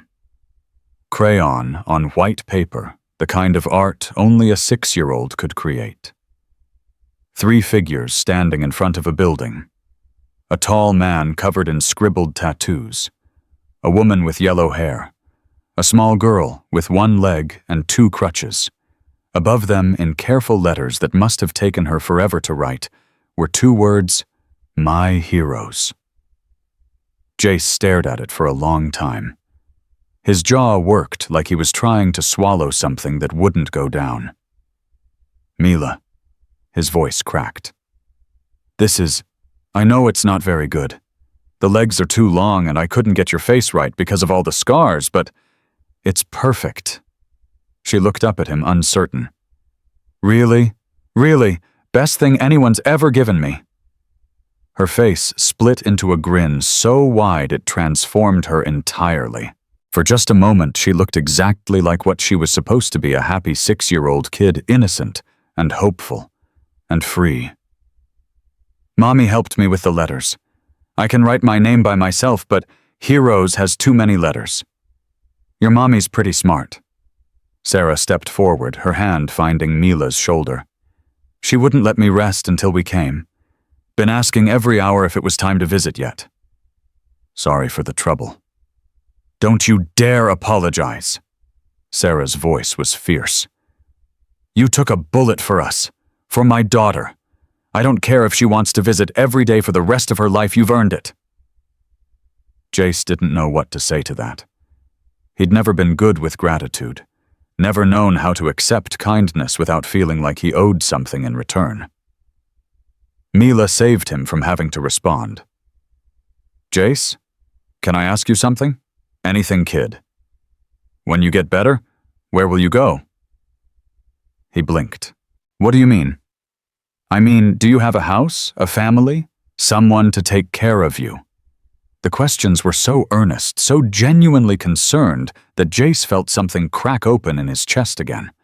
That same place Mila had found her way into 4 days ago. "I've got a place. Little house outside town. And the club, they're my family." "But who makes you soup when you're sick? Who reads you stories?" Sarah winced. "Mila, it's okay." Jace met the little girl's eyes. "Nobody makes me soup. Nobody reads me stories. Been taking care of myself for a long time."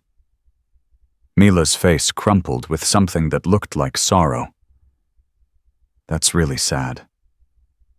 Never thought about it that way. Everyone needs someone to make them soup." She said it like it was obvious, like she was stating a law of nature. "When I was sick, Mommy always made me soup, even when Derek got mad about her using the kitchen." Jace looked at Sarah. Something passed between them, an understanding that didn't need words. "Tell you what," Sarah said slowly. "When Jace gets out of the hospital, maybe we can make him some soup, as a thank you." "Really?" Mila bounced on her crutches. "Can we bring it to his house? If he's okay with that."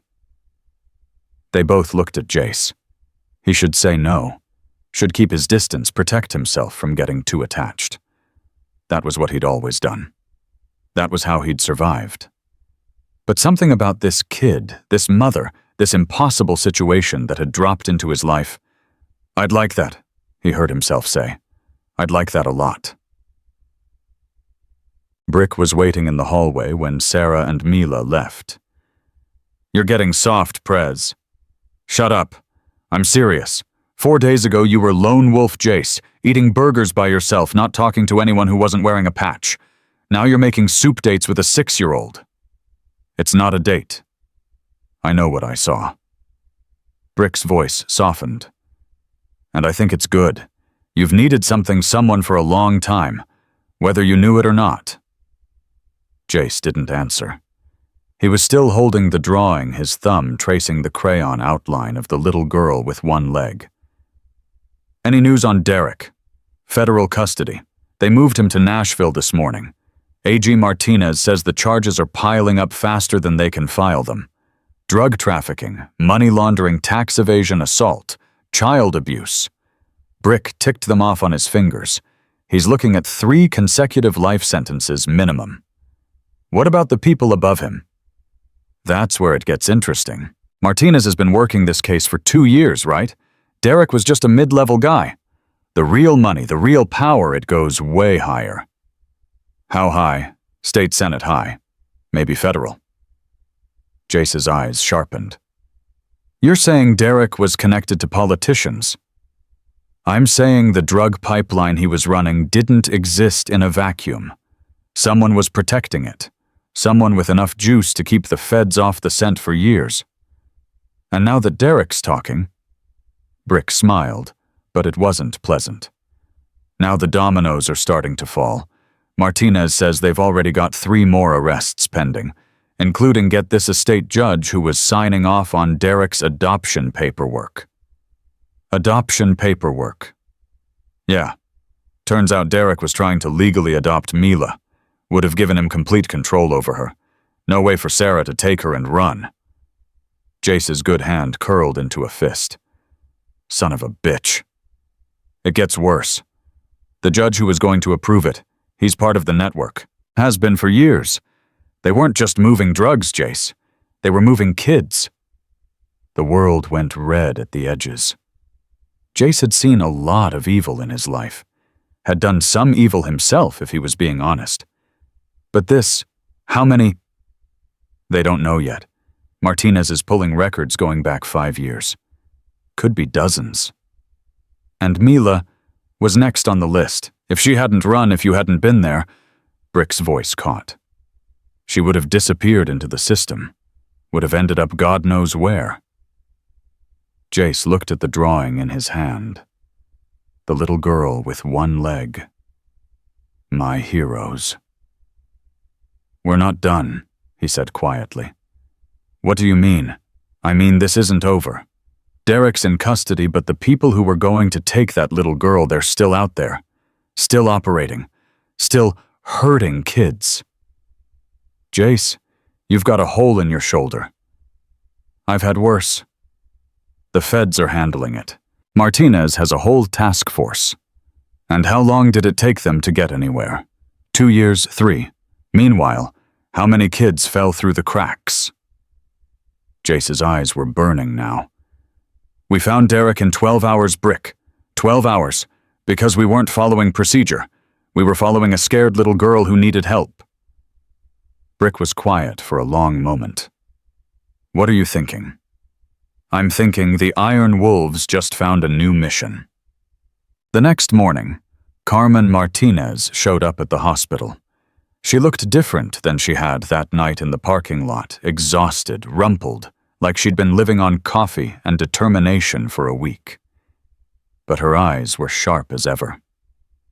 Mr. Holloway, you look better than the last time I saw you. Lower bar. Fair enough. She pulled a chair close to his bed and sat down. I've been going through the files we recovered from Derek's properties. Financial records, communications, client lists. It's extensive. So I heard. Your friend Preacher has been helpful. Former detective, right? He knows how to build a case. Preacher knows a lot of things.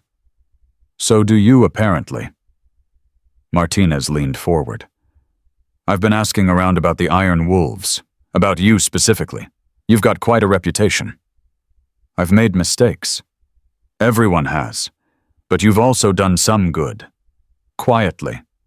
Without fanfare. Protecting people who had nowhere else to turn. Jace said nothing. The women's shelter that Mama Rose runs.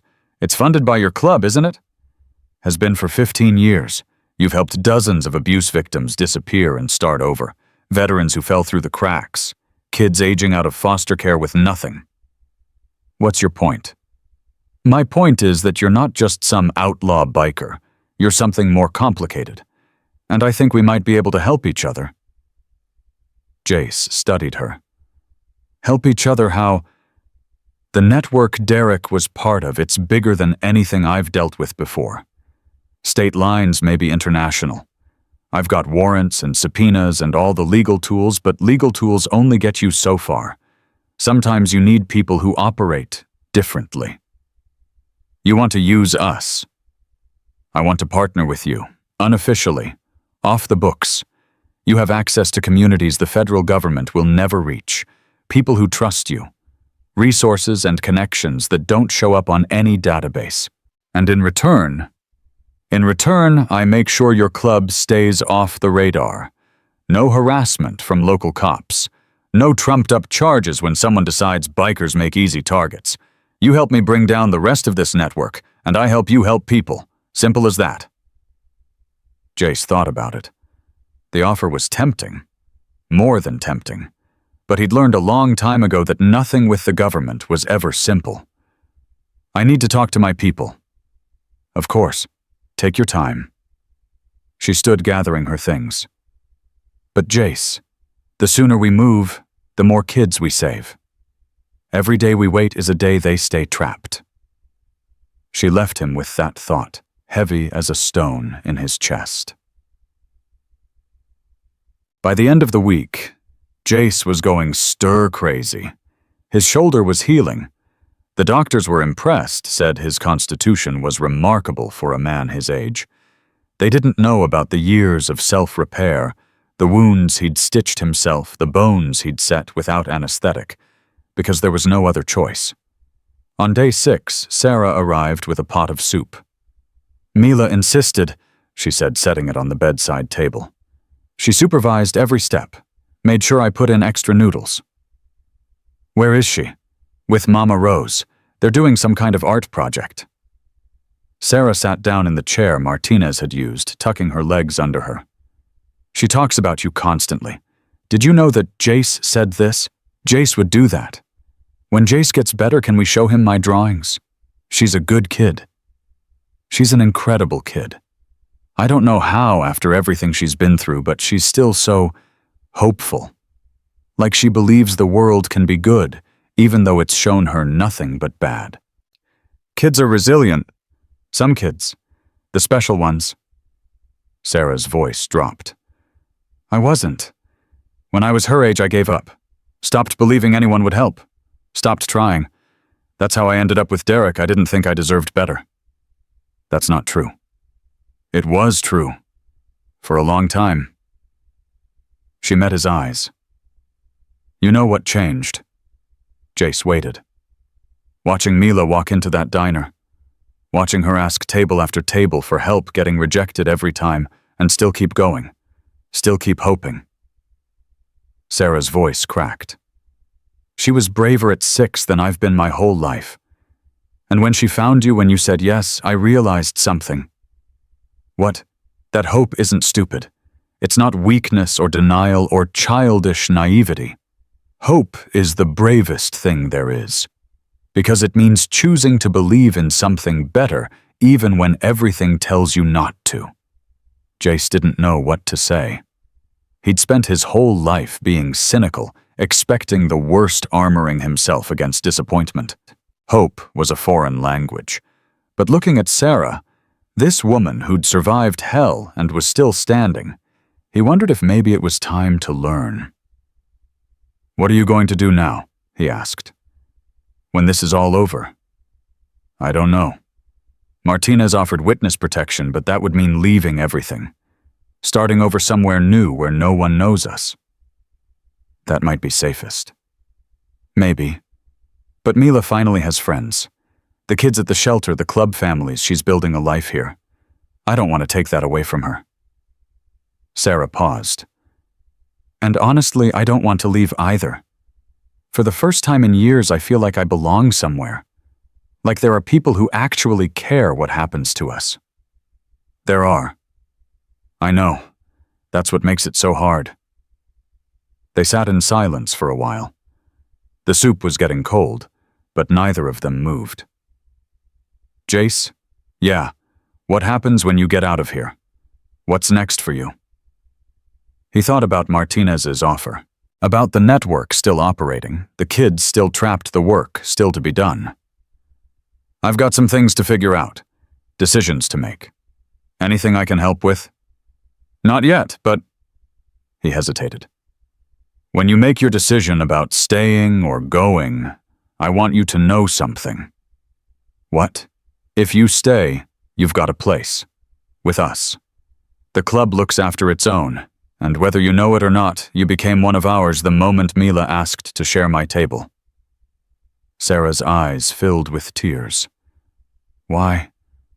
Why would you do all this for strangers?" "Because I remember being one." Jace's voice was rough. "I remember being the kid nobody wanted, the person everyone looked away from. I remember what it felt like to think nobody in the world gave a damn if I lived or died." He met her eyes. "And then someone did. Someone saw me, really saw me, and decided I was worth saving. Changed my whole life." "Who?" "The man who started the Iron Wolves. He found me in a prison yard 30 years ago. Beat up alone, ready to let the next fight be my last.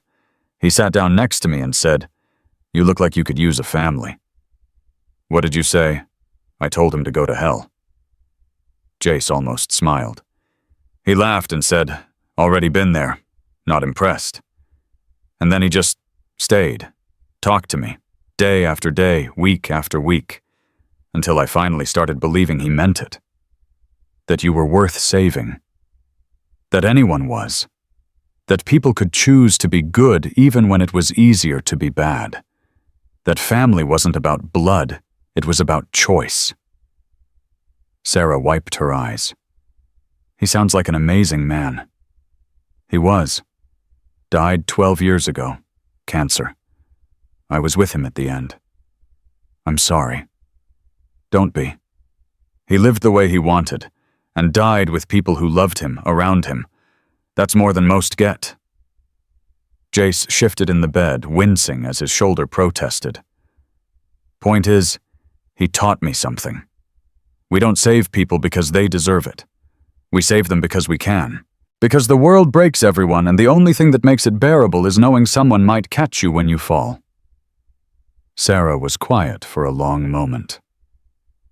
"Mila was right about you," she finally said. "What did she say?" "She said you looked scary on the outside, but you were soft on the inside, like a teddy bear someone wrapped in leather." Jace actually laughed at that, which hurt his shoulder, which made him laugh harder. "Don't tell Brick. He'll never let me live it down. Your secret's safe with me." On day 7, they let him leave. Brick was waiting with a van Jace wasn't cleared to ride yet, which bothered him more than the bullet wound had. The whole club had gathered at his house, cleaning and cooking, and preparing a welcome that made him uncomfortable and grateful in equal measure. Mila was there. She'd made a banner.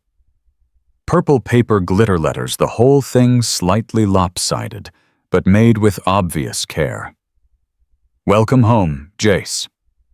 "You like it?" She was practically vibrating with excitement. "I did all the letters myself. Sophie helped with the glitter." "Sophie, she's my friend. Her daddy rides with you. She has 2 legs, but she says that doesn't matter because we both like purple, and that's more important." Jace looked at Sarah, who shrugged with a smile. "They've been inseparable all week. She's doing so well. Better than I could have hoped. Kids bounce back. This one does. I think she gets it from you." Jace started to protest, but Mila was already tugging on his good arm. "Come see what we made. There's cake and everything. Doc said you can't have beer because of your medicine, but Mama Rose made lemonade and it's really good." He let her pull him into his own house, surrounded by leather-clad bikers and the family they'd built from nothing, and for the first time in longer than he could remember, Jace Holloway felt like he was home. The meeting happened later that night after Mila had fallen asleep on his couch, and Sarah had carried her to the spare room. Every officer was there. Brick, Preacher, Doc, Tank, Rico, Mama Rose, the people who'd helped him build the Iron Wolves into something more than just a motorcycle club. Jace told them about Martinez's offer. All of it. The partnership. The network. The kids they could save. When he finished, the room was silent. Brick spoke first. "You're talking about making enemies of people way above our pay grade. State senators, judges. Maybe worse. I know. People who could destroy us if they wanted to, legally and otherwise. I know. You want to do it anyway. Jace thought about Mila, about the list they'd found with her name on it, about all the other names on that list, kids he'd never met, kids who were still waiting for someone to save them. Yeah, I do. Preacher leaned forward. The feds have resources we don't. Martinez can offer legal protection coordination information. She can also burn us the moment we're not useful anymore. Tank interrupted. Government types always do. That's why we stay independent, Jace said. We partner, but we don't merge. We help when it makes sense and back off when it doesn't. Our club, our rules. And if it goes sideways, then we do what we've always done. We survive. We adapt. We take care of our own. Mama Rose cleared her throat. Everyone looked at her. I've been running that shelter for 22 years, she said. In that time, I've seen hundreds of women come through, thousands of kids. Most of them had no one, no resources, no support, no hope. And every single time we helped one of them, we were taking a risk. Every single time we could have said it was too dangerous, too complicated, not our problem. She looked around the room. We didn't, because that's not who we are. That's not what this club is about. We're not in the business of playing it safe. We're in the business of giving people chances when nobody else will. Doc nodded slowly. She's right. We've always known this life was dangerous. The question isn't whether we take risks. It's whether those risks are worth taking. Children, Brick said quietly. We're talking about saving children. We're talking about going to war, Tank countered. Then we go to war. Brick's voice was steady. Wouldn't be the first time. One by one, they went around the room. Vote after vote, until finally it came back to Jace. All in favor of taking Martinez up on her offer, every hand went up. Then it's decided. Jace looked at his family, his brothers and sisters, the people who'd stood by him through everything. We've got a new mission, and we're gonna see it through. Sarah found him on the porch, later staring at the stars. Big meeting. Something like that? She sat down beside him, close enough that their shoulders almost touched. I made a decision too. Jace waited. We're staying. Mila and me. No witness protection. No running. She took a breath. This is home now. Whatever comes, we're going to face it here. It might get dangerous. It's already been dangerous. At least now we're not alone. He turned to look at her. In the moonlight, her bruises were healing, fading from purple to yellow to nothing. She looked different than she had that first night. Stronger. More herself. Sarah, I know what you're going to say. That you can't protect us forever. That the club has obligations and enemies, and 100 reasons why getting attached is a bad idea. That's not what I was going to say. No. He looked back at the stars. I was going to say, I'm glad that you're staying, that I'll get to watch that kid grow up. He stopped the words, jamming in his throat. That for the first time in a long time I've got something to fight for besides survival. Sarah's hand found his in the darkness. Just a touch. Just a connection. Two people who'd been broken by the world finding their way back to something whole. Jace, yeah, thank you. For everything. For saying yes when everyone else said no. He squeezed her hand gently. Easiest decision I ever made. 6 months changed everything. Derek Vance pled guilty to 47 federal charges on a Tuesday morning in Nashville. Sarah watched the live stream from Mama Rose's living room, Mila asleep in her lap, and felt something release in her chest that had been clenched tight for years. "Life without parole," the news anchor said. "No possibility of early release." Sarah turned off the television and let the silence settle around her. It was over. Finally, truly over. She looked down at her daughter, peaceful in sleep, and whispered words she'd been afraid to say out loud for 2 years. "We're free, baby. We're really free." The network Derek had been part of was dismantled piece by piece over those 6 months. Martinez and her task force worked relentlessly, following every lead the Iron Wolves helped them find. State senators indicted. Judges removed from the bench. A web of corruption that had stretched across 3 states finally exposed to the light.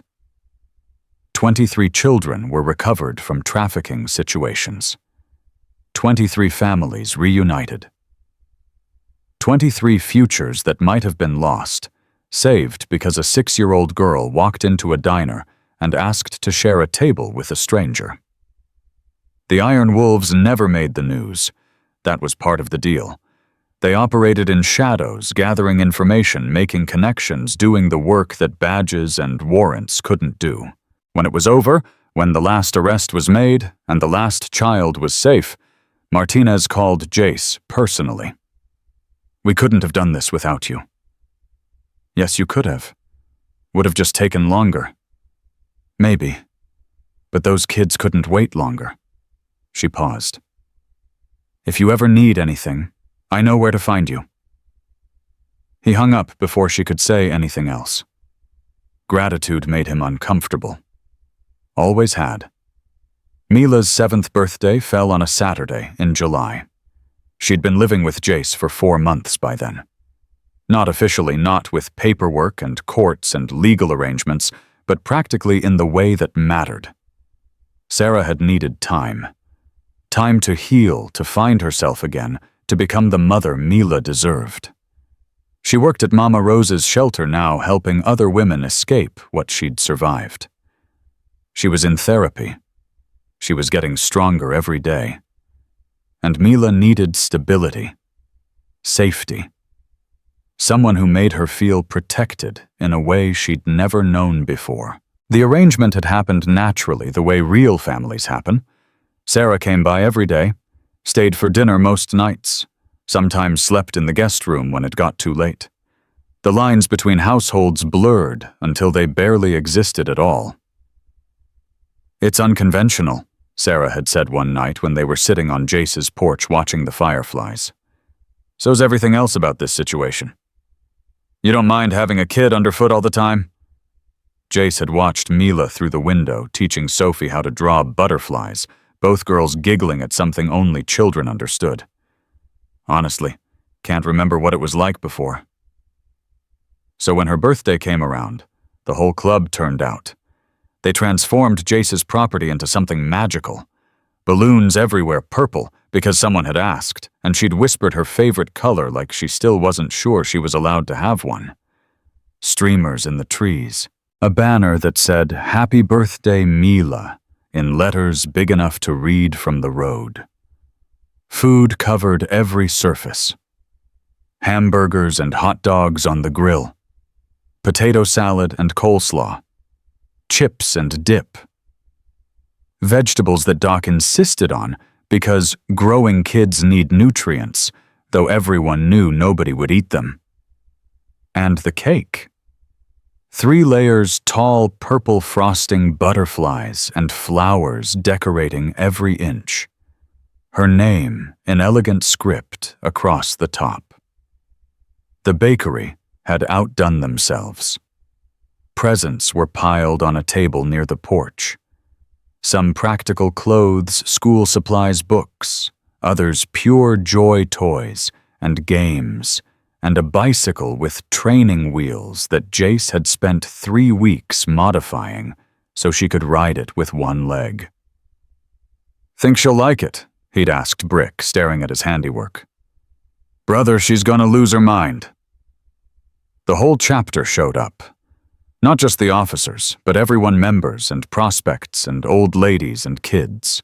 People who'd heard the story and wanted to meet the little girl who'd brought down an empire, who'd walked 2 miles on crutches to find help and hadn't given up even when everyone told her no. Mila stood in the middle of it all, overwhelmed in the best possible way. This is all for me, every bit of it. Jace crouched down to her level, something he did so naturally now he didn't even think about it. Happy birthday, kid. But it's so much. I've never... Her voice cracked. I've never had a party before. What do you mean? Derek said birthdays were wasteful. He said I didn't deserve presents because... She stopped, her eyes filling with tears. Because I was broken. Jace's jaw tightened. Even from prison, even now that monster's words still echoed in her head. Listen to me. He took her small hands in his scarred ones. You are not broken. You have never been broken. Derek was the broken one. Derek was so broken inside that he couldn't stand seeing anyone whole, so he tried to break everyone around him. But my leg... Your leg is just part of you, like my scars are part of me. They're not flaws. They're just who we are. He squeezed her hands. And who you are is the bravest, strongest, most amazing kid I've ever known. You deserve every present on that table. You deserve this party and 1,000 more. You deserve everything good in this world. She stared at him with those huge brown eyes, tears spilling down her cheeks. Do you really believe that I don't say things I don't believe? She threw her arms around his neck, the same fierce grip she'd had in the hospital, the same desperate hold of a child who'd learned that love could be taken away without warning.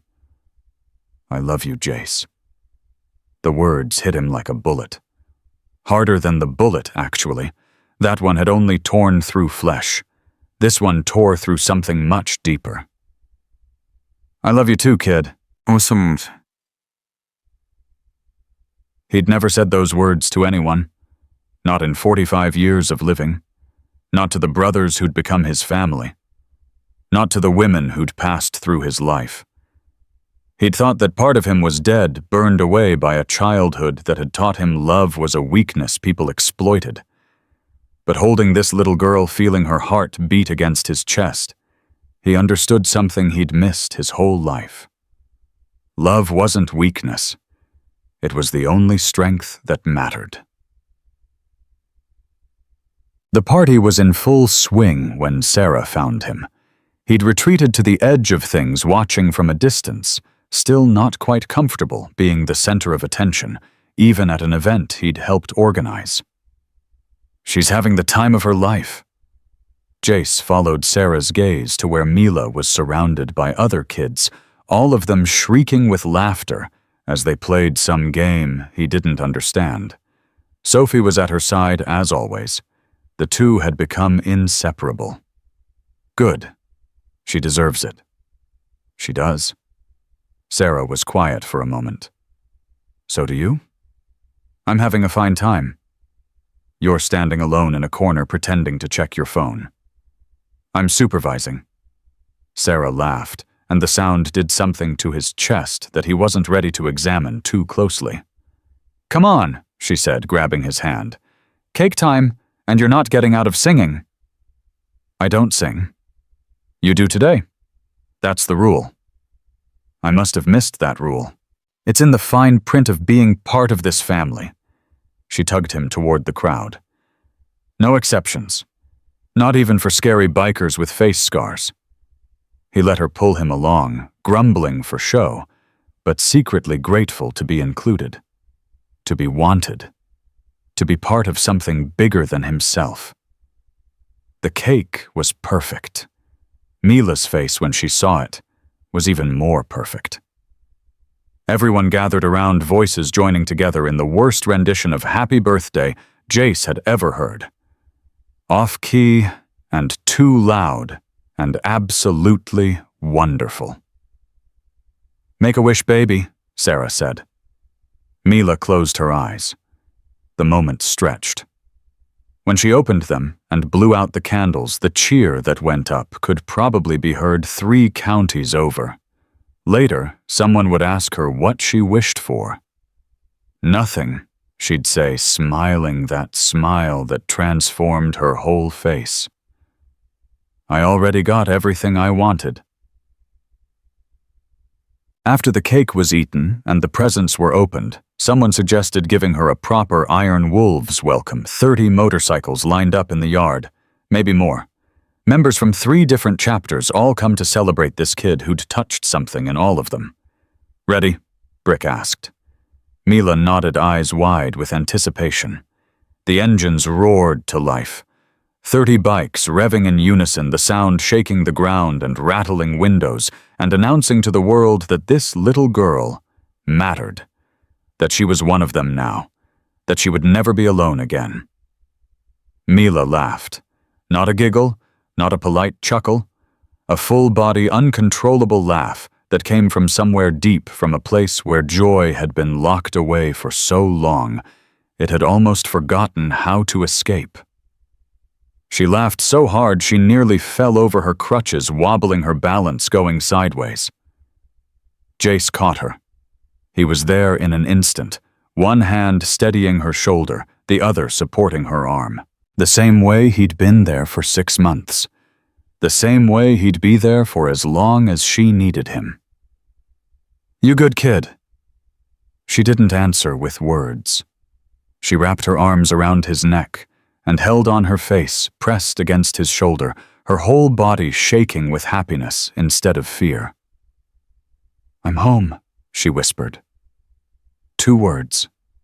That's all it took. "I'm home."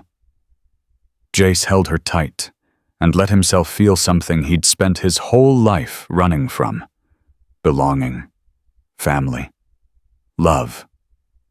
Over her shoulder, he saw Sarah watching them, tears streaming down her face, a smile so bright it could have lit up the whole county. He smiled back. 3 weeks after the party, Sarah moved in. Not officially, not with any announcement or discussion. She just stopped leaving. Her things appeared in closets and drawers, her toothbrush next to his in the bathroom, her coffee mug in the cabinet next to the mismatched dishes he'd collected over the years. "Is this okay?" she asked one night when they were sitting on the porch again, Mila asleep inside. "Is what okay? This, us, whatever this is becoming?" Jace thought about it. A year ago he would have panicked, would have pushed her away before she could get too close, before he could get hurt, before the inevitable disappointment when she realized he wasn't worth loving. But that was before Mila, before everything changed. "I'm not good at this," he said slowly. "Relationships, feelings, the whole thing. I've been alone most of my life because that was safer, easier. I know. But," he struggled for words, "when I'm with you two, I don't want safe, I don't want easy. I want this, whatever it is. Even if it scares me." Sarah reached over and took his hand. "It scares me too.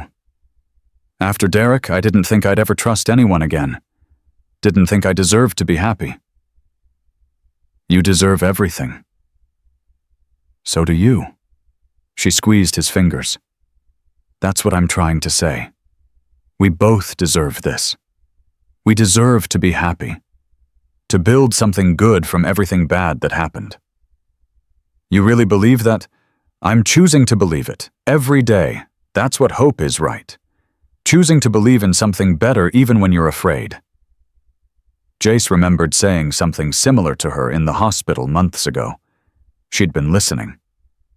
"I'm gonna mess up," he said. "I'm gonna say the wrong thing or do the wrong thing, or so will I, so will Mila. That's how families work. We mess up and apologize and try again.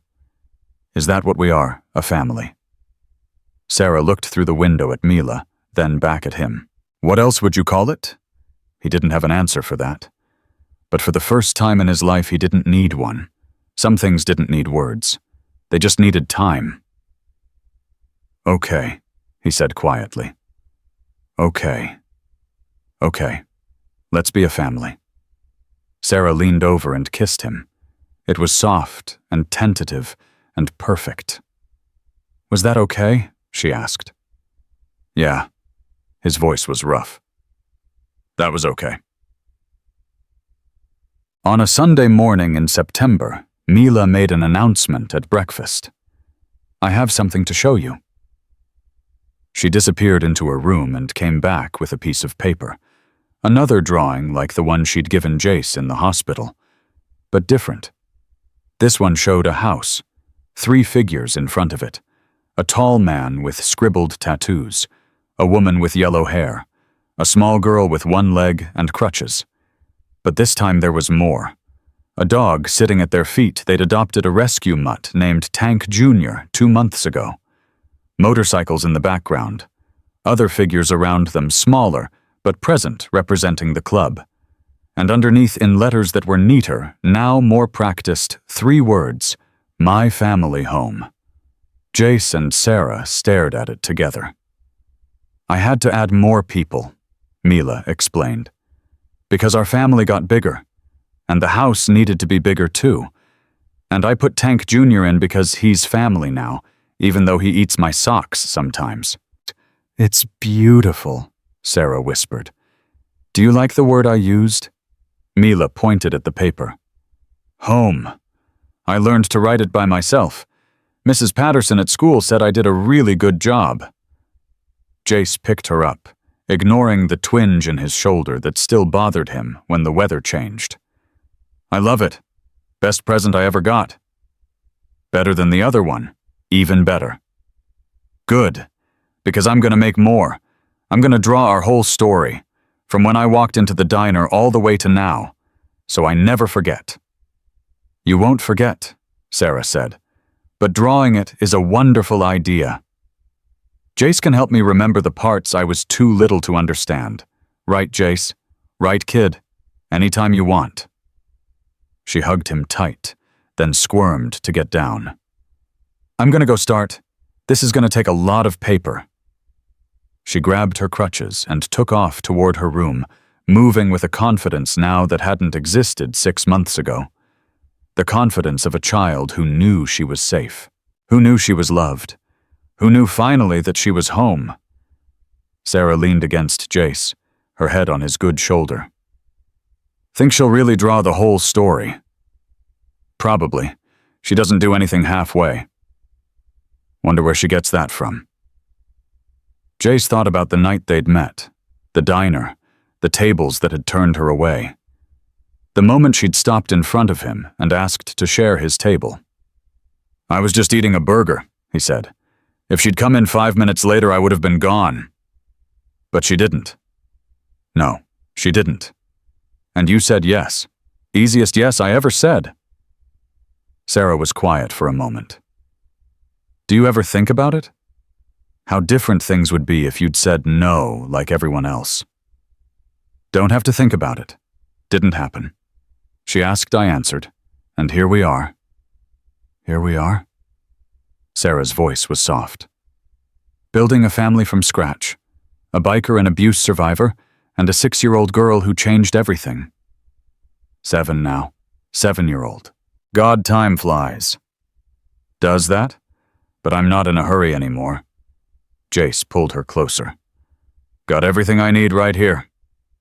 1 year to the day after Mila walked into the Copper Kettle Diner, the Iron Wolves held a dedication ceremony. They'd raised money, done fundraisers, called in favors, and built something from the ground up. The sign out front read, Mila's Voice, a foundation for forgotten children. It was a beautiful building. Warm colors, welcoming spaces designed to make scared kids feel safe. A place where children could go when they had nowhere else. Where they'd find people who would listen, believe them, fight for them. Carmen Martinez cut the ribbon. The whole club was there along with half the town. The church women who'd whispered that day in the diner they'd donated more money than anyone. Guilt, maybe. Or redemption. Either way, it helped. Mila stood at the front between Jace and Sarah, watching the crowd. "There's so many people," she whispered. "They're here because of you. Because of all of us." No kid. Jace crouched down. He'd probably done it 1,000 times by now, that movement as natural as breathing. "They're here because you were brave. Because you didn't give up when everyone told you no. Because you kept walking until you found someone who would help." "You helped." "I just said yes. You did the hard part." She thought about that for a moment. "Can I say something to everyone?" Sarah looked at Jace. He nodded. "Go ahead, baby. Say whatever you want." Mila hobbled up to the microphone. It was too tall for her, so Brick adjusted it down, giving her an encouraging smile. The crowd went quiet. "Hi," she said. Her voice shook a little, but she didn't stop. "My name is Mila. I'm 7 years old. A year ago I walked into a restaurant because I was scared and hungry, and I didn't have anywhere else to go." She took a breath. Everyone said no. Everyone looked away. I thought maybe that was just how the world worked, that some people mattered and some people didn't, and I was one of the ones who didn't. Sarah wiped her eyes. Jace's jaw was tight with emotion. "But then I found Jace. He was the scariest person in the whole place, big and covered in tattoos, and everyone was afraid of him. But when I asked if I could sit at his table, he said yes. He didn't look away. He didn't pretend I wasn't there. He saw me."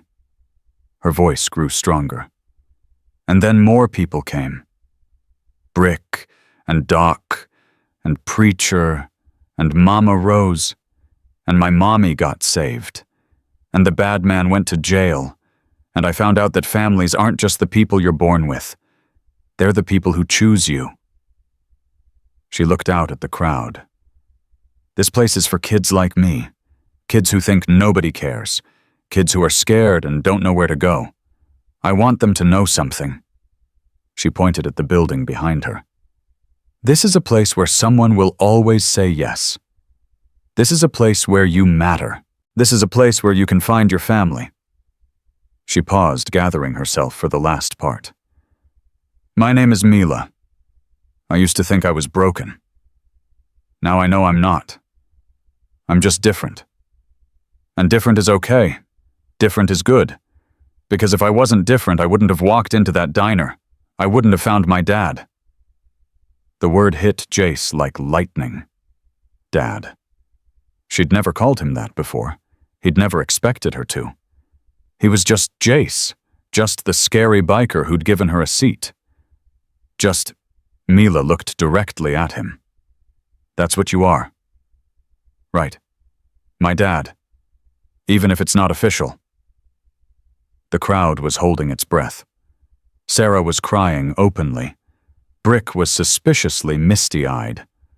Jace walked to the microphone. He stood next to this little girl who'd changed everything, who'd walked into his life on crutches and a prayer, and refused to leave, who'd broken down every wall he'd ever built. "Yeah," he said, his voice rough. "That's what I am." Mila threw her arms around him. The crowd erupted in applause, and Jace Holloway, president of the Iron Wolves MC, the scariest man in Cedar Ridge, the lone wolf who'd spent 45 years convinced he didn't need anyone. He cried. Right there in front of everyone, tears streaming down his scarred face, this child in his arms, this family he'd never expected and now couldn't imagine living without. Sometimes the people you're meant to find don't come looking the way you'd expect. Sometimes they come on crutches. Sometimes they come scared and hungry and rejected by everyone else. Sometimes they just ask to share your table. And if you're brave enough to say yes, if you're open enough to let them in, they might just change your entire life. If this story moved, you share it. Because there are more Milas out there. More children waiting for someone to see them, believe them, fight for them. More scared kids in crowded rooms looking for one person brave enough to say yes. Comment. We see you if you stand for protecting the innocent. Subscribe for more stories that prove humanity is still worth believing in. And remember, sometimes the scariest person in the room is the one with the biggest heart. Sometimes the person everyone else looks away from is exactly the one who will fight hardest for those who cannot fight for themselves. This was Jace and Mila's story. It started with 4 simple words: "Can I share this table?" It ended with 3 even simpler ones: "Welcome home, family." Home